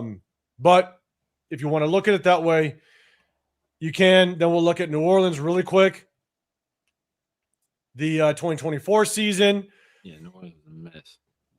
And I think New Orleans is the hardest one to really truly assess, given the fact that Carr played 10 games. Spencer Rattler, now a rookie, had to play 7 games. And so him trying to have to deal with that. If you go back and you look at the roster and the depth chart, that offensive line was absolutely banged up. And they were basically trying to start a couple of rookies on that offensive line. I do think the center was a Pro Bowler that year. So he did have at least a Pro Bowler as a center. Yeah, Ruiz, right? I believe so. Ruiz, yeah. That's what I was trying to tell people last time. I was like, you don't have anybody on offensive line, bro. Ruiz is a damn good center. Yeah, but they also had God, I keep forgetting the kid's name. The former offensive tackle that they drafted first round, but then they tried to bump him down to guard that 2024 season. That didn't work out. They ended up trading him to, I think they either traded or released him to the Denver Broncos. And so you look at Derek Carr, played 10 games. Spencer Rattler had to come in as a rookie, played 7. Alvin Kamara actually had one of his better seasons, 950 yards. over the last, I want to say like 4 seasons. Yeah, show deuces, Penning. Oh yeah, Penning. Yep. You know, And they got Fuaga that year too. They have Fuaga. Yeah, they drafted Fuaga. Yeah. Which was my top tackle coming out of that year. But Eric McCoy. Eric McCoy was their center. Ruiz was that guard. Was that guard? Okay, yeah, because he was drafted. I think he was drafted as a center, or I think people projected him as a center when they drafted him. Yeah. Now they did have, I think Lucas. So there's injuries and shuffling of the offensive line, but he did have some pieces. Definitely had some pieces on that offensive line.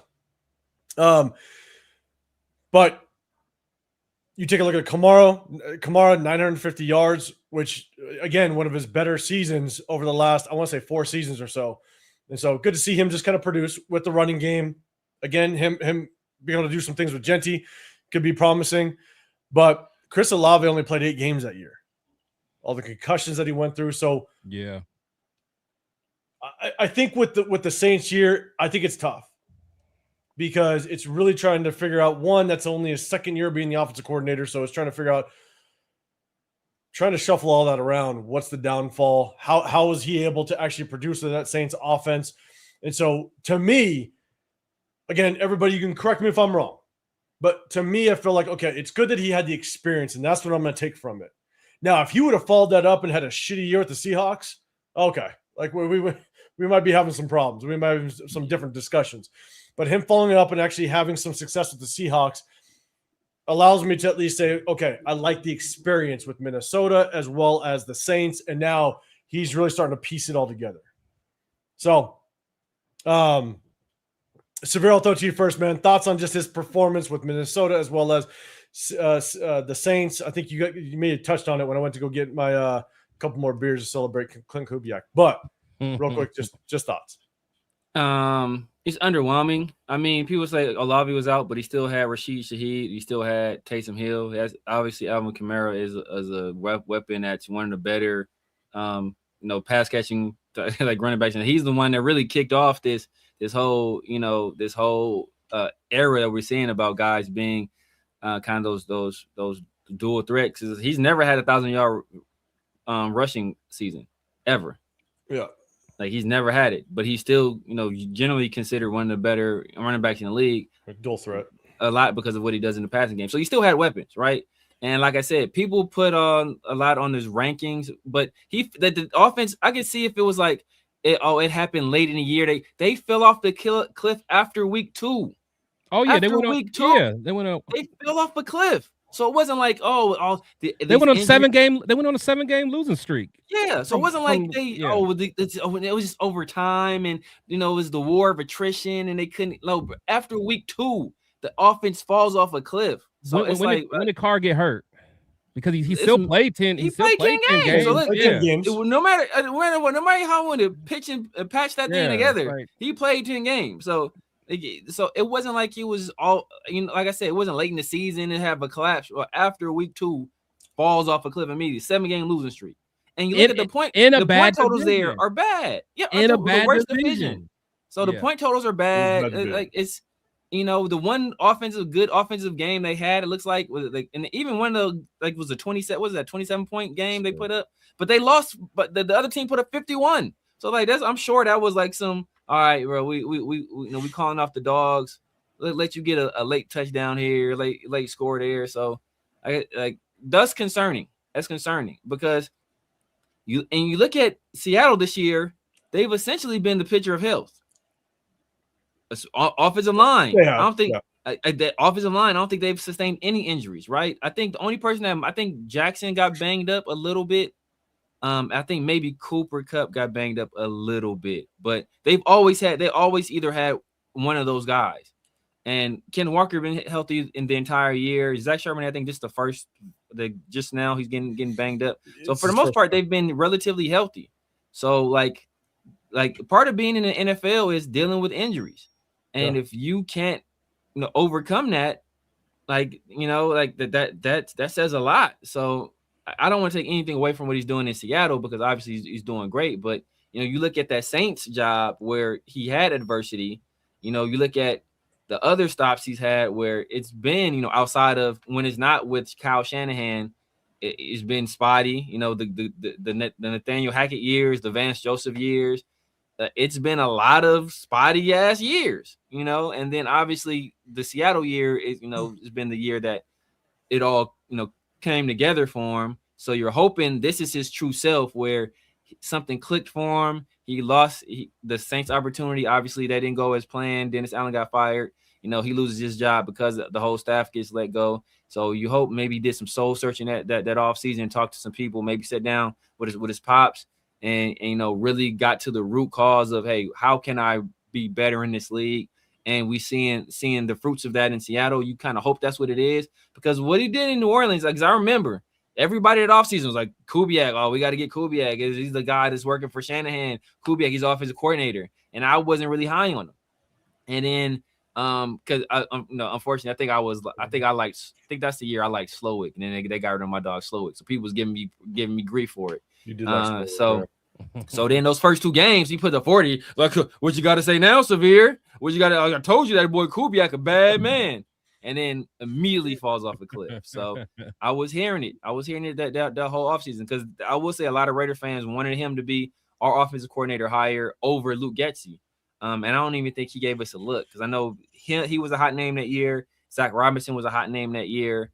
And those are the 2 people that a lot of Raider fans really wanted. Zach Robinson was a quarterbacks coach for the Rams. And then obviously he was the pass game coordinator. Zach Robinson went to the Falcons, and, you know, he got fired immediately.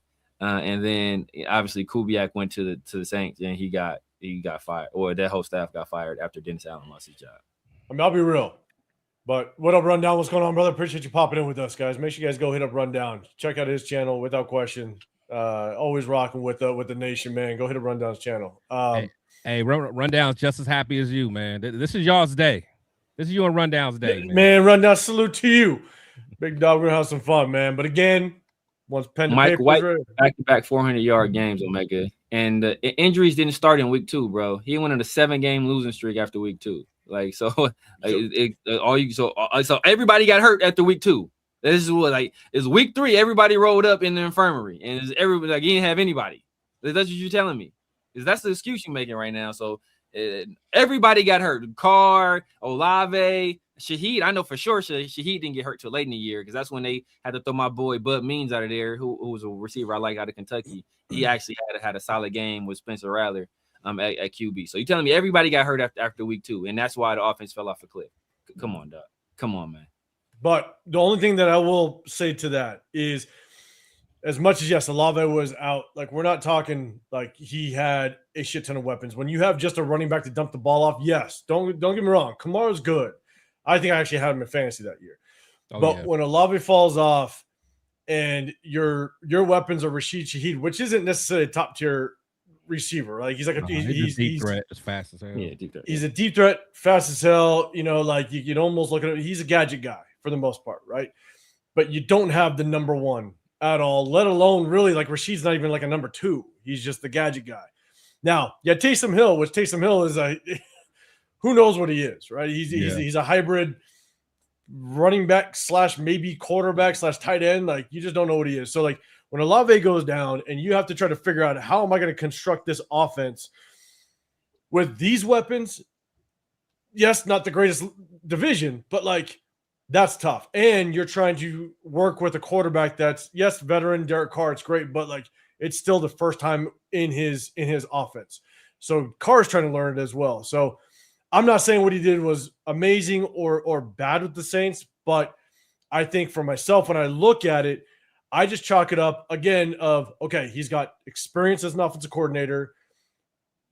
And if he fell flat on his face, the offense didn't do good with the Seattle Seahawks, then yeah, I think we'd without question be having a different conversation. But since he's having success with Seattle, and to your point, Severe, yes, injuries have helped him, and that helps anybody. I'm not going to discredit what he's doing just because of the lack of injuries, but because he's actually having success, I think it just adds to a little bit of experience and possible resume, which allows me to be just a little more comfortable with him getting the job. Yeah. Like I said, I'm comfortable. Like, I don't hate the hire, but, you know, I understand what he did in the past, so I'm not quite, you know, I'm not out there clicking my heels through the halls. Like, 805. Here's the positive of going to the other side. You know ball now. Man, it feels bro. That's what I say. Hey, because it's comfortable over here, guys. I see. I'm telling you, like, you know, when it's feeling good. You go on a crisp, cold night. Yes, the stars are out. It's a clear sky, and you can maybe have access to a hot tub. You can kind of sit in it. Man, you'll get some beer. You'll get some nice comments like 805. Man, you really told those dudes. Oh yeah, you really told those dudes. Oh, that is hilarious. You know ball. It's comfortable, guys. It's nice. Hey man, just last week you didn't know ball though. Man, no, not even last week. 4 hours ago. Hold on. 2 days ago. But hold on. But hold on. He was doing his Mendoza live. Yeah, I'm about to try this. I have to step in and be like, dang, they was going to 805. Like he said something about their mama. Like, no, you can't. Oh man. Tough. Wait till my man find out your thoughts on trading Max Crosby. I know. You don't know ball anymore, man. You don't know ball anymore. I'm ready for it. I'm ready for it. But it's comfortable though. It's comfortable over here, guys. I'm telling you. All right. We're gonna talk about we kind of give our takes, right? And so we're gonna end this thing off real quick because I think we can talk more on this, but we're just gonna showcase some names. Show deuces. You hit that hashtag Raiders, man. I appreciate you. Go look at the last 4 drafts classes. The Seahawks. Kubiak landed in Seattle with a stacked deck, 13 books and a space game on my mama, and did what he was supposed to do, in my opinion. It's a good roster. Like no one is gonna argue that it's a good roster. You know what I'm saying? And so he did what he was supposed to do. He's found some success. But let's see real quick. John Fallon hitting the hashtag Raiders. Do you drop passes count in the statistics for the offense? What? Like, what do you mean? I will. No, drop pass is an incomplete. Like it's incomplete. Yeah, they don't. I mean, unless there's some PFF advanced, data. But no, when you look at the statistics, drop passes. It is what it is. But I will say, and that's one of the only things that I'll say. And trust me, once I say this, a lot of people are going to get at me. But like we talk about drop passes, it's tough. It can definitely move the needle as it relates to just quarterbacks. When you have a bad receiver core, it's tough. Like a 3rd and 7, and you actually put the money on the ball on the money, and they drop it. Yeah, it shuts down drives. It's tough. So definitely something you can take into consideration. Goddamn rundown. All right, who started this one? I know it wasn't me, but who started this one? Was it Severe? That was me. That's me who started. Okay, here we go. I can't wait till the next TRS show. Because it's not even accurate. That's the thing, bro. You can't be saying nonsense like that, and it's not accurate, bro. Derek Carr started that game. Like, run down. Come on, Severe. Come on, run down. I don't want to do you like I be doing these other people in the chat, bro. I'm gonna start you out because you little bro, man. I'm gonna start you out because you little bro. God damn it. See, Gabe, I need to step up my hate game like y'all. I'm too nice. Hey, just stay nice for a little bit. Stay nice. Stay nice. Hey, see, Gabe, see, Gabe, we might have to kick 805 out. We might need another villain. We might need another villain. How long have you been a Raider fan? See, that's the thing. This is years of hardened hate. It's been calloused from years of below 500 finishes and terrible play, all over the field. So. And passing up on Jalen Carter to get Tyree Wilson. I mean, my God, the stuff just. See, look at this. See, Chiaya, man. See, we're gonna go. There you go. I appreciate you. I'm gonna drink to that. You know what I'm saying? I don't get that very often. Wait till he tells you how he doesn't like Genty. Oh, he's smart then. Hey, I'm soaking it up, Chris. Just leave it alone. My bad. You're right. My bad. Man, can I have one Saturday and Sunday night? Crab in a bucket. It's crab in a bucket right now. I can't help it. just one Sunday night. God damn it. My bad. All right, we're gonna wrap this thing up with just this. Nope, not that. Hold up. Bang. Okay, let's talk just really quick. We're gonna throw the names. Let me take this thing off. Even though I want to keep this coming up there forever, I'm gonna take it down for just a second. But Let's talk really quick about potential offensive coordinator names. Obviously, we know Clint Kubiak. If he puts pen to paper, he's going to be calling the plays, right? But you got to bring in at least an offensive coordinator in the position. We're going to talk DC. I know a lot of people in the chat early on were talking about who our DC is going to be. And so let's talk about this. Before we do, we have over 400 in the chat. We appreciate y'all. Make sure you guys double tap that screen. Get over to my guys. You got Chris Pick Show Podcast. You got The Severe Raider. Definitely hit them up. I'm 805 Raider, Real Talk Raider Nation. We appreciate y'all. We appreciate the members. We're dropping memberships. If you guys want to get included, support the channels, we appreciate it. We're going to be breaking down game film throughout the season. And once pen is put to paper, we can look at the free agents. We're going to break down some free agents, knowing that Clint Kubiak's going to be calling that offense. So, offensive coordinators. At the top left, we got John Benton. John Benton is currently the offensive line coach over with Seattle. Andrew Janoko, Thomas Brown, Ronald Curry, Jake Peets. Jake Peets is the passing game coordinator over with the Seattle Seahawks right now. And Justin Outen. I know a lot of people have kind of talked about Justin Outen a little bit. I believe he is the quarterbacks coach. Correct me if I'm wrong. But for Seattle? For Seattle. It's at Andrew Janako, right? I think he's the is he? Andrew. My bad. Okay. Yeah, because he's been the quarterback coach every time that Clinton's been a OC. So I'm worried he might try to bump him up to an OC at this point. He's been loyal, been with them. He might get him a shot. Yeah. Big John, you we have a lot to learn about the Raiders. Maybe. Please teach us, John. Please teach us. I will ask Pete Carroll to give me lessons on. Love it. All right, let's see. Federo Benton as OC because he's a good O-line coach. All right, guys, let us know who you want as potentially the offensive coordinator coming in.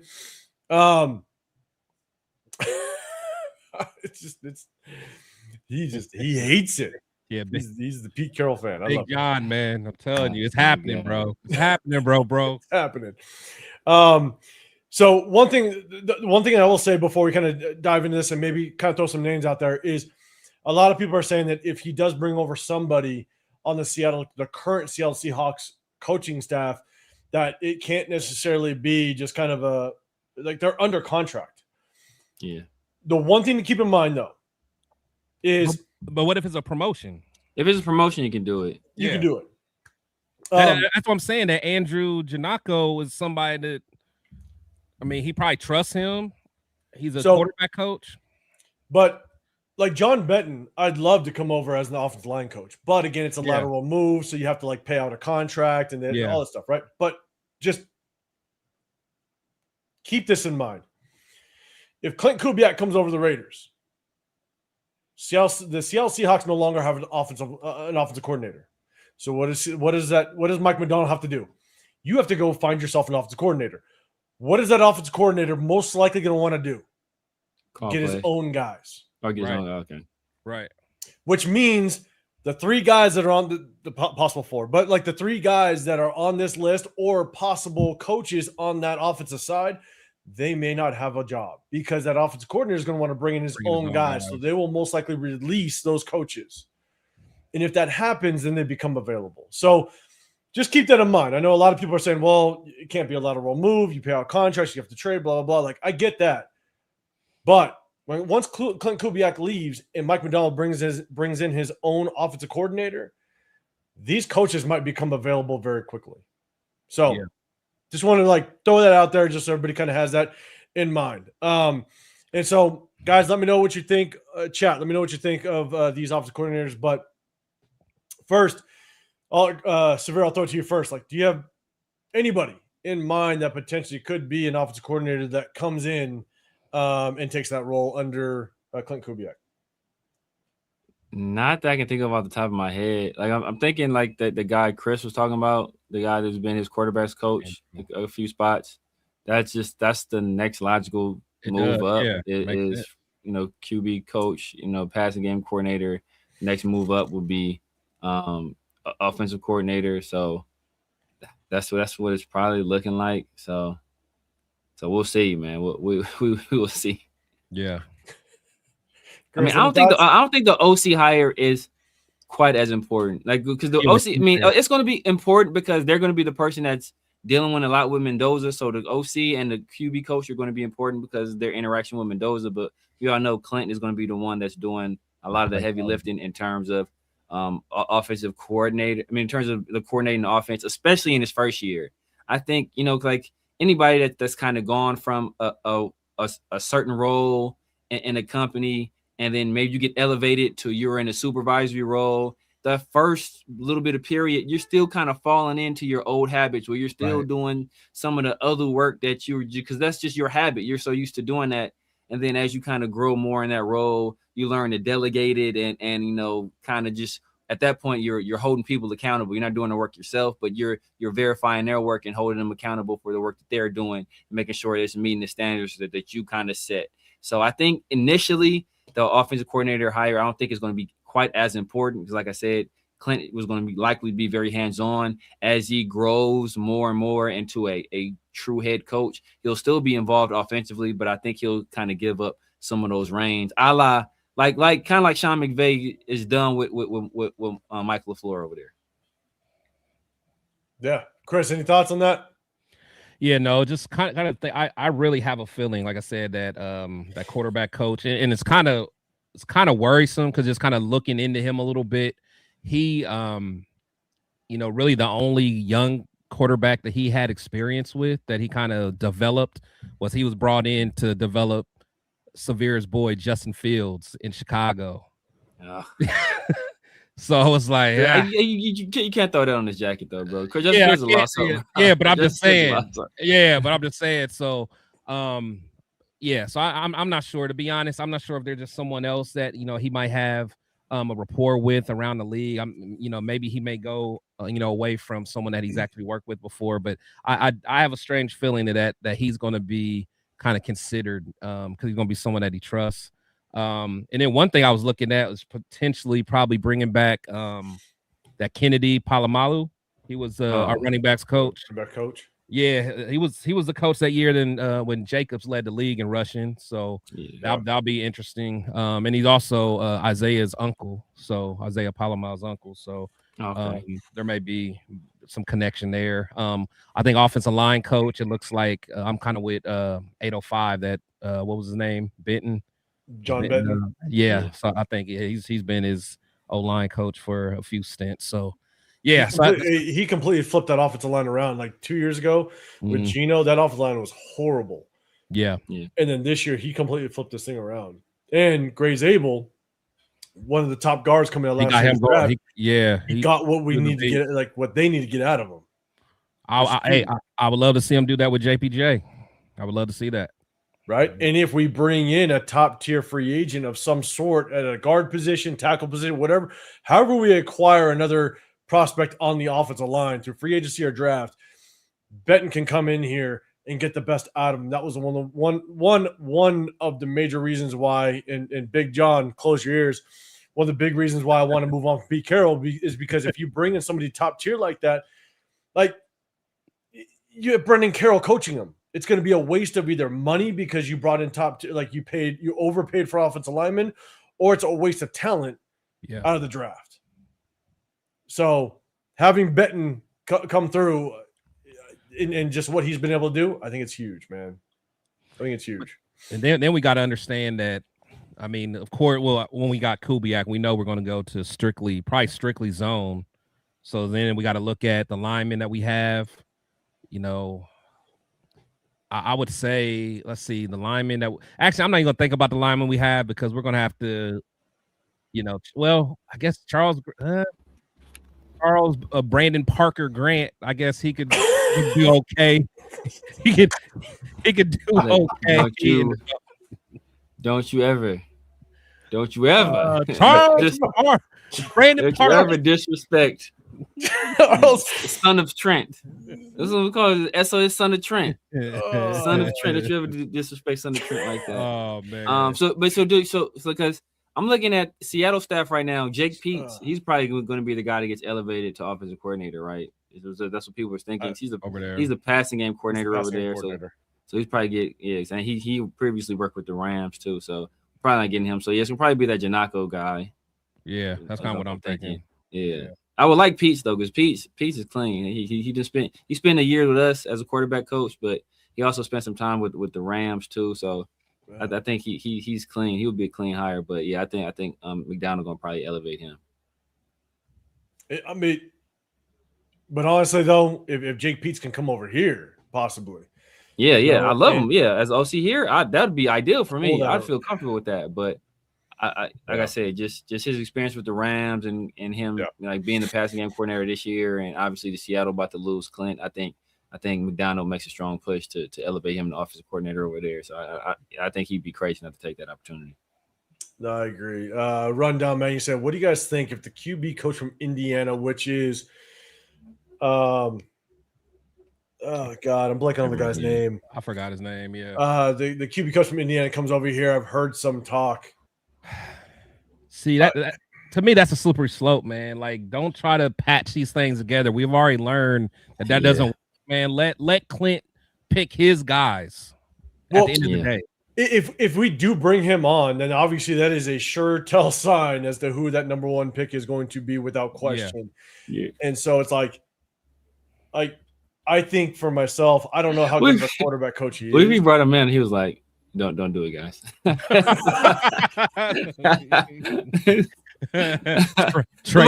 he doesn't know. Imagine. The guy doesn't know what he's talking about. He doesn't know ball. He doesn't know ball. Only 805 and run down. The only people on the planet. No ball. Oh man. Nobody else. Oh man. Yeah, I don't know. Obviously, I don't know enough about the quarterbacks coach. Obviously, a lot of people are ranting and raving over the offensive coordinator, which is Shanahan. Obviously, one of the brothers over there. So it's like, oh yeah, I keep forgetting what. Yeah, Clay. It's Clay's defense, isn't he? Clay? No, Clay's over with the 49ers. Yeah. Okay, but I think he's their offensive coordinator right now. Yeah, the one of the brothers is the offensive coordinator for Indiana.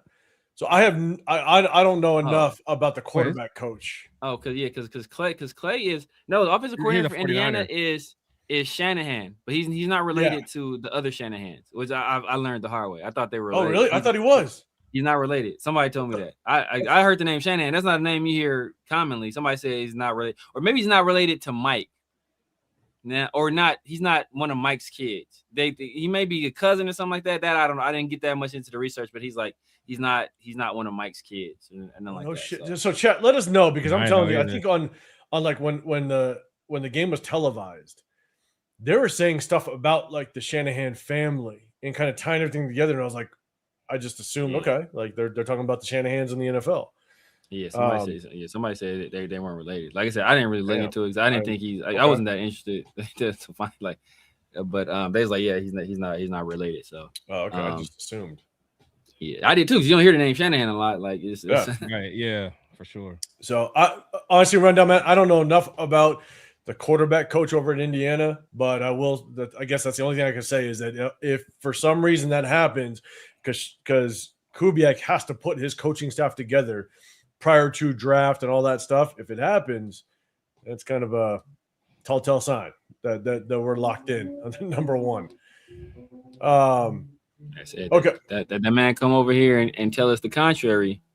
It's gonna be some sad people, be some long ass faces in Raider Nation.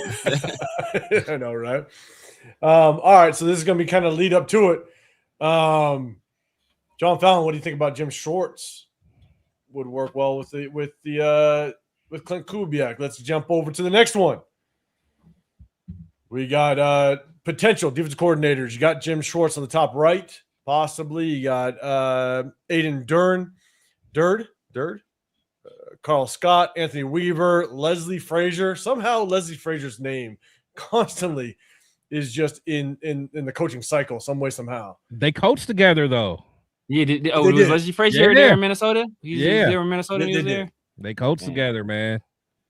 I've never been a fan. I ain't gonna lie. I've never been a fan. And you got L. Harris over with Chicago. Chat, let us know who do you think potentially could be a good fit with Clint Kubiak and the DC job. Obviously, Patrick Graham, he got the job over with the. Is that Al Harris, the one that played? That would be cool. Yeah, Al Harris from Green Bay. I want to say. Oh, okay, I like him as a player. I like him. Isn't he the one that picked off Brett Favre when he was in Minnesota? Probably. I think so. A lot of It was people like picked up playoff. Brett. Yeah, I mean, exactly. Yeah, right. The last play of the game. I'm thinking the yeah. classic one. Like, yeah, my bad. Okay, yeah, that was a loaded question. My fault. So chat, let us know who you think would work well with Clint Kubiak, and at the same time, let me know if there's somebody on this list that you would think could be a good consideration for the DC job. So, Chris, I'm gonna throw it to you first this time, man. Anybody on this list that you are looking? I would love Schwartz. I would love Schwartz. I don't know if it's gonna happen, but I mean, shit, Anthony Weaver too. Anthony Weaver would be clean. Yeah. I mean, that's the thing. I just want a strong leader, man, so that literally Clint don't even have to worry about that defensive side of the ball, to be honest. But yeah, my top pick will be Schwartz. But again, I think that's kind of a long shot right there. Yeah, Severe, man. Any thoughts on the DC? Schwartz would be perfect. I don't think that's happening. Man, what's the dude? I don't know. I mean, I doubt if we do it, but there's a guy that was in Dallas that was getting a lot of looks. He was their DB coach. I can't remember his name. A lot of people was giving him love a few years ago. I can never remember his name. A lot of people was giving him love as a DC. He's a guy that's still out there. I think he make a strong candidate. He did wonders with their secondary. We see their secondary then low key fell off since he's been gone. But he had Deron Bland balling. He had Trevon Diggs balling. I can remember that dude's name, but that would be a guy I will put up there. I'm staying away from Leslie Frazier. Leslie Frazier looks like a young Morgan Freeman. I'm not touching Leslie Frazier. You said Al Harris got Al Harris got a job already, right? Yep. Damn. Okay. Al Harris would have been perfect. Yeah, but he got a job already.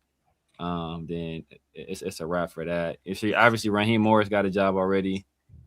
He went to the 49ers, so we can't do that. Yeah.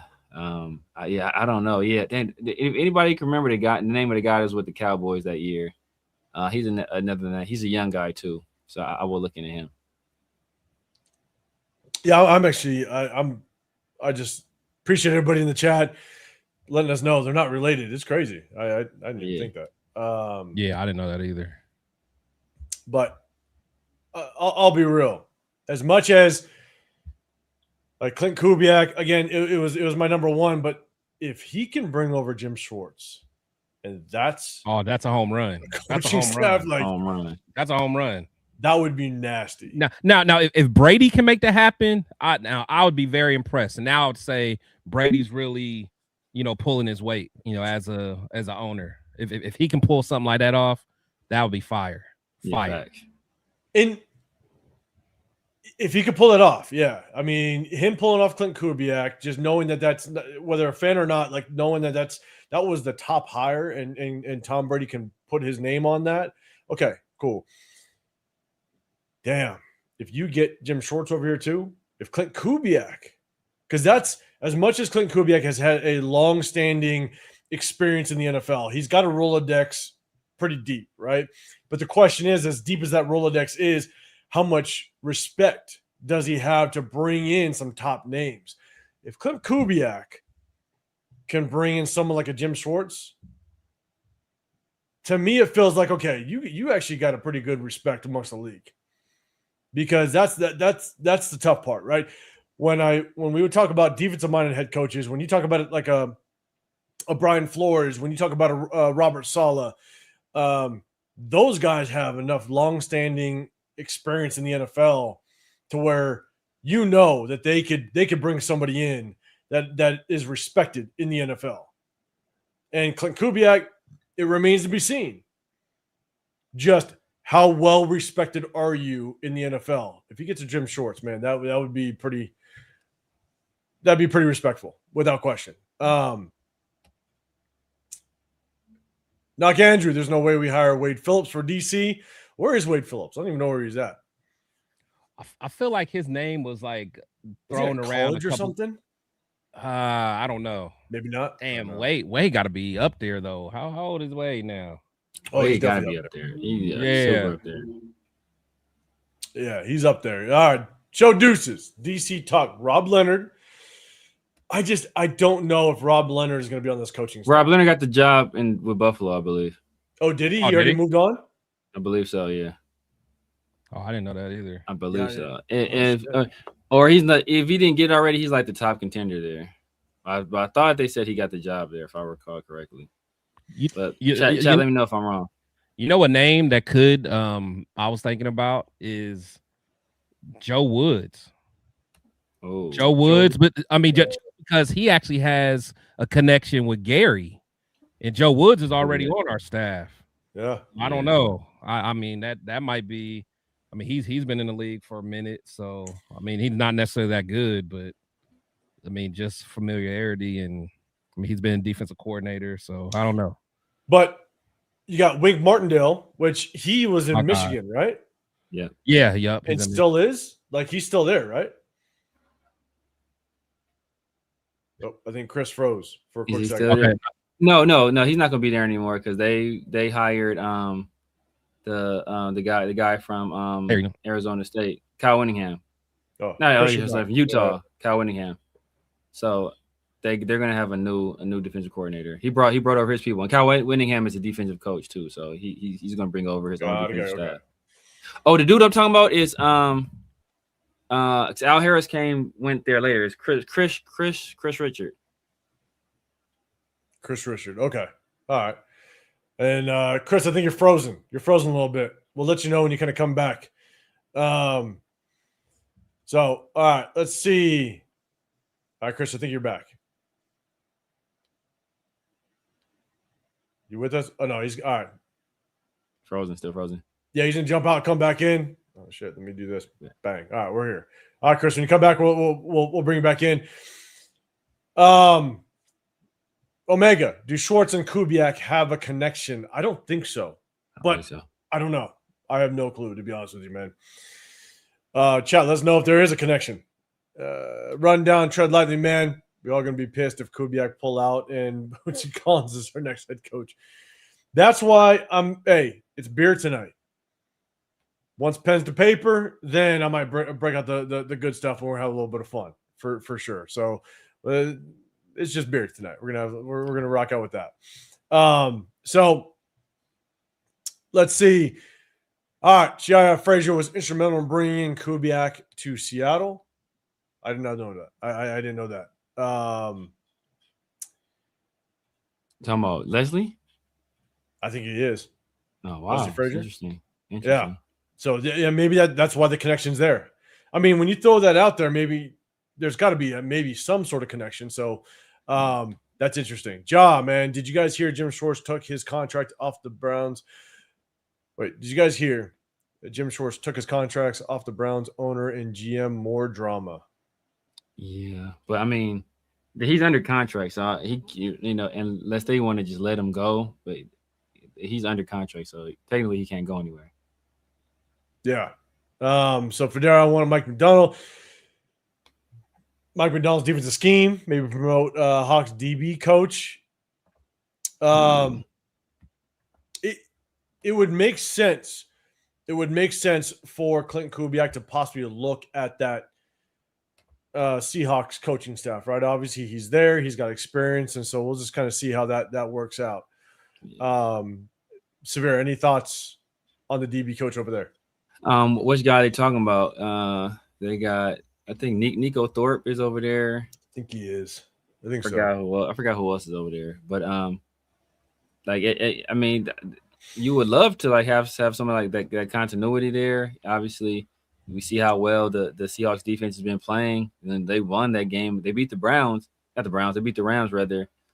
Special teams play, but they were able to hold them in check.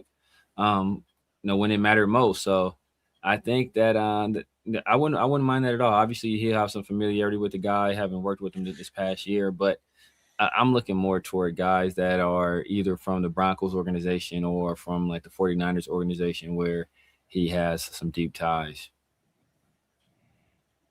Yeah, no, I'm with you. I mean, I think at the end of the day, we're gonna kind of go back up to the big screen real quick. But at the end of the day, I think, without question, we want Clint Kubiak. Put that pen to paper. We're gonna make it work. We're gonna see how this works out at the end of the day. So, man, we appreciate everybody. It's close to 500 in the building, man. Make sure you guys double tap that screen. We're gonna get out of here. It's late on a Sunday. We appreciate everybody that's rocked out with us. Before we get out, you guys know we rock out every Sunday and Wednesday. We're gonna break down game film. We're gonna break it all down. We're gonna have a little bit of fun. Yeah, he is. So, guys, appreciate everybody, man. We're gonna get out of here. Hey, Severe, let everybody know what you got rocking, what you guys got doing throughout the week. Hey, man, you guys know what it is, man. The Severe Raider here on YouTube, Snapchat, TikTok, X, IG, everywhere. The Severe Raider. Holla at your boy, man. Sundays and Wednesdays here in the Raider War Room. My guys, Chris from Protect the Shield, 805 Raider, obviously. And then Tuesdays and Thursdays with my dog, PharoahNFL, for the 50-50 show and for Around the Shield, man. So if you haven't done so already, head over to my boy's channel, man. Make sure you guys like the video over there. Make sure you guys subscribe over there. And, hit that hype button. That really helps push the video out into the algorithm, man, brings more attention to the video. And if you like what you saw today, send it to a couple friends. And if you didn't like what you saw today, send it to a couple friends. 100%. And just so y'all know, we're going to tighten it all up. The details, we're going to be at the draft. So hit us up at the draft. You know what I'm saying? Yeah. Pittsburgh, hey, hopefully it's the last time we ever have the number 1 overall pick, but we're going to enjoy the moment. If they play ABBA, if I'm at any Raider function and I hear the song ABBA playing, I'm socking on the DJ, bro. I'm socking on the DJ immediately. Man. Elias, man, how about Rob Leonard's D-line coach? Rob Leonard is our D-line coach, but like Severe said, I think the reports are going that. No. I was talking about Jim Leonard. Jim Leonard, not Rob. Oh, yeah. Yeah. So, wait, where's he at? Buffalo? Where's he at? Yeah. That's what I thought you was talking about. Because I wouldn't put Rob Leonard as no DC yet. No, I wouldn't put him there either. That's not me. Yeah, I know you're talking about. Yeah, so. the ex-DB, the one that was a DB. Yeah. Went to. I think he played for Buffalo. Oh, okay. Yeah, because he was getting some look. He was getting some interviews. So I forgot where. I don't know why. I heard Lynn. I just heard Lynn because I don't even. Rob Leonard was not even on my radar as a DC, to be honest with you. So I didn't even. Yeah, Chris, man, let everybody know what you got going on, man. Well, it's your boy Chris from Protect the Shield podcast. And I don't know how long I'm going to be here with 805 because he's going to the other side. So, this show might just be me and Severe. And if it is another beer, I'm soaking this up. God damn, it feels good on this side. Yeah, you on the other side. So I don't know, man. He may not want to hang with our kind anymore, Severe. I know. But at least for now, you can check us out on the War Room every Wednesday and Sunday. We're usually a group that goes against the grain, but I guess now only 2/3 of us do that. But not for sure. But definitely check us out, man. Damn it. Yeah, definitely check us out, man. Only 1/3 of us know balls, too. So apparently. Yeah, man. So if you guys are you guys clocked in with me, man, make sure you guys take the time out to go to my boy Severe and 805 and go subscribe to them, hit the like button. Both of these gentlemen make fire content, man. It's some of my favorite content creators, man, and we keep it real. Whether you love us or hate us, just keep, we keep it real, and that's what you're gonna get. Just Google us. Google him. Yeah, damn it. But hey, man, I appreciate everybody. Hey, look, I'm 805 Raider. My channel's Real Talk Raider Nation. I only rock out with my guys in the Raider War Room. I do some shorts here and there. Just kind of give you guys an update. Who needs a mod? Someone needs a mod. Who? That's me. Is it me? No, it's me. I don't have any mods. 805, man. You got more subs than all of us. You ain't got no mods. More subs than us damn near combined. I don't even know how to do it. Clowning. Oh, I'll show you how to do 805. It's super simple. Is it this guy? Is this guy? It's the Saints fan. Yeah, the Saints. He's so damn happy Clint Kubiak ain't there. Okay, now we're shutting this goddamn thing down. Now we're shutting it down. It is ridiculous. I know. Look at this guy. I'm gonna ban him. I'm getting him out of here. There you go. Yeah, my bad. I need to get a mod. My fault. Yeah, my man. fault. Get like Raider Hawaii in here. Hawaii is clean. Actually, never mind. You got a new fan today. What's his name? Have him. Yeah. Guys up in here. Hey, ball. Look, Hey, guys, he needs to be your man. He needs to be your man. That guy. Yeah, you know. Salute to him though. Hey, I appreciate you staying around and chatting with us, man. Salute to you. It's just what happens when you become so popular because now you're on the same wavelength as the rest of the Raider fans. Okay, I know. I know you guys don't know how that feels. You know, that's when the trolls come out, man. When you big time in now. It's all bad. It's all bad. But hey, I'm sticking to it. God damn it. All right, guys. So hey, we're gonna get out of here, guys. Make sure you guys double tap that screen, hit that like button, hit that follow button, hit the sub button, hit all the buttons. We definitely appreciate y'all. See, Gabe, I'm gonna hit you up. Yeah, I'm gonna try to do it. I'm gonna try to figure it all out. I ain't that tech savvy. I just try to talk some football. And finally, someone likes me for my takes. There you go, so, man. I know. We're gonna get the hell out of here, man. Appreciate y'all. That Fernando video. It's gonna be rough. It's gonna be rough. But you don't know ball. Double tap it, guys. Double tap the screen. Hit the sub button, like button, share it with whatever Raider fan y'all know. We appreciate y'all. We're gonna hit you guys on Wednesday, so definitely hit that notification bell so you know when we go live on Wednesday. We appreciate y'all. Have a great rest of your Sunday. What's left of it. Have a great start to your week. We'll hit you up on Wednesday. Appreciate y'all. We're gonna get out of here. Peace.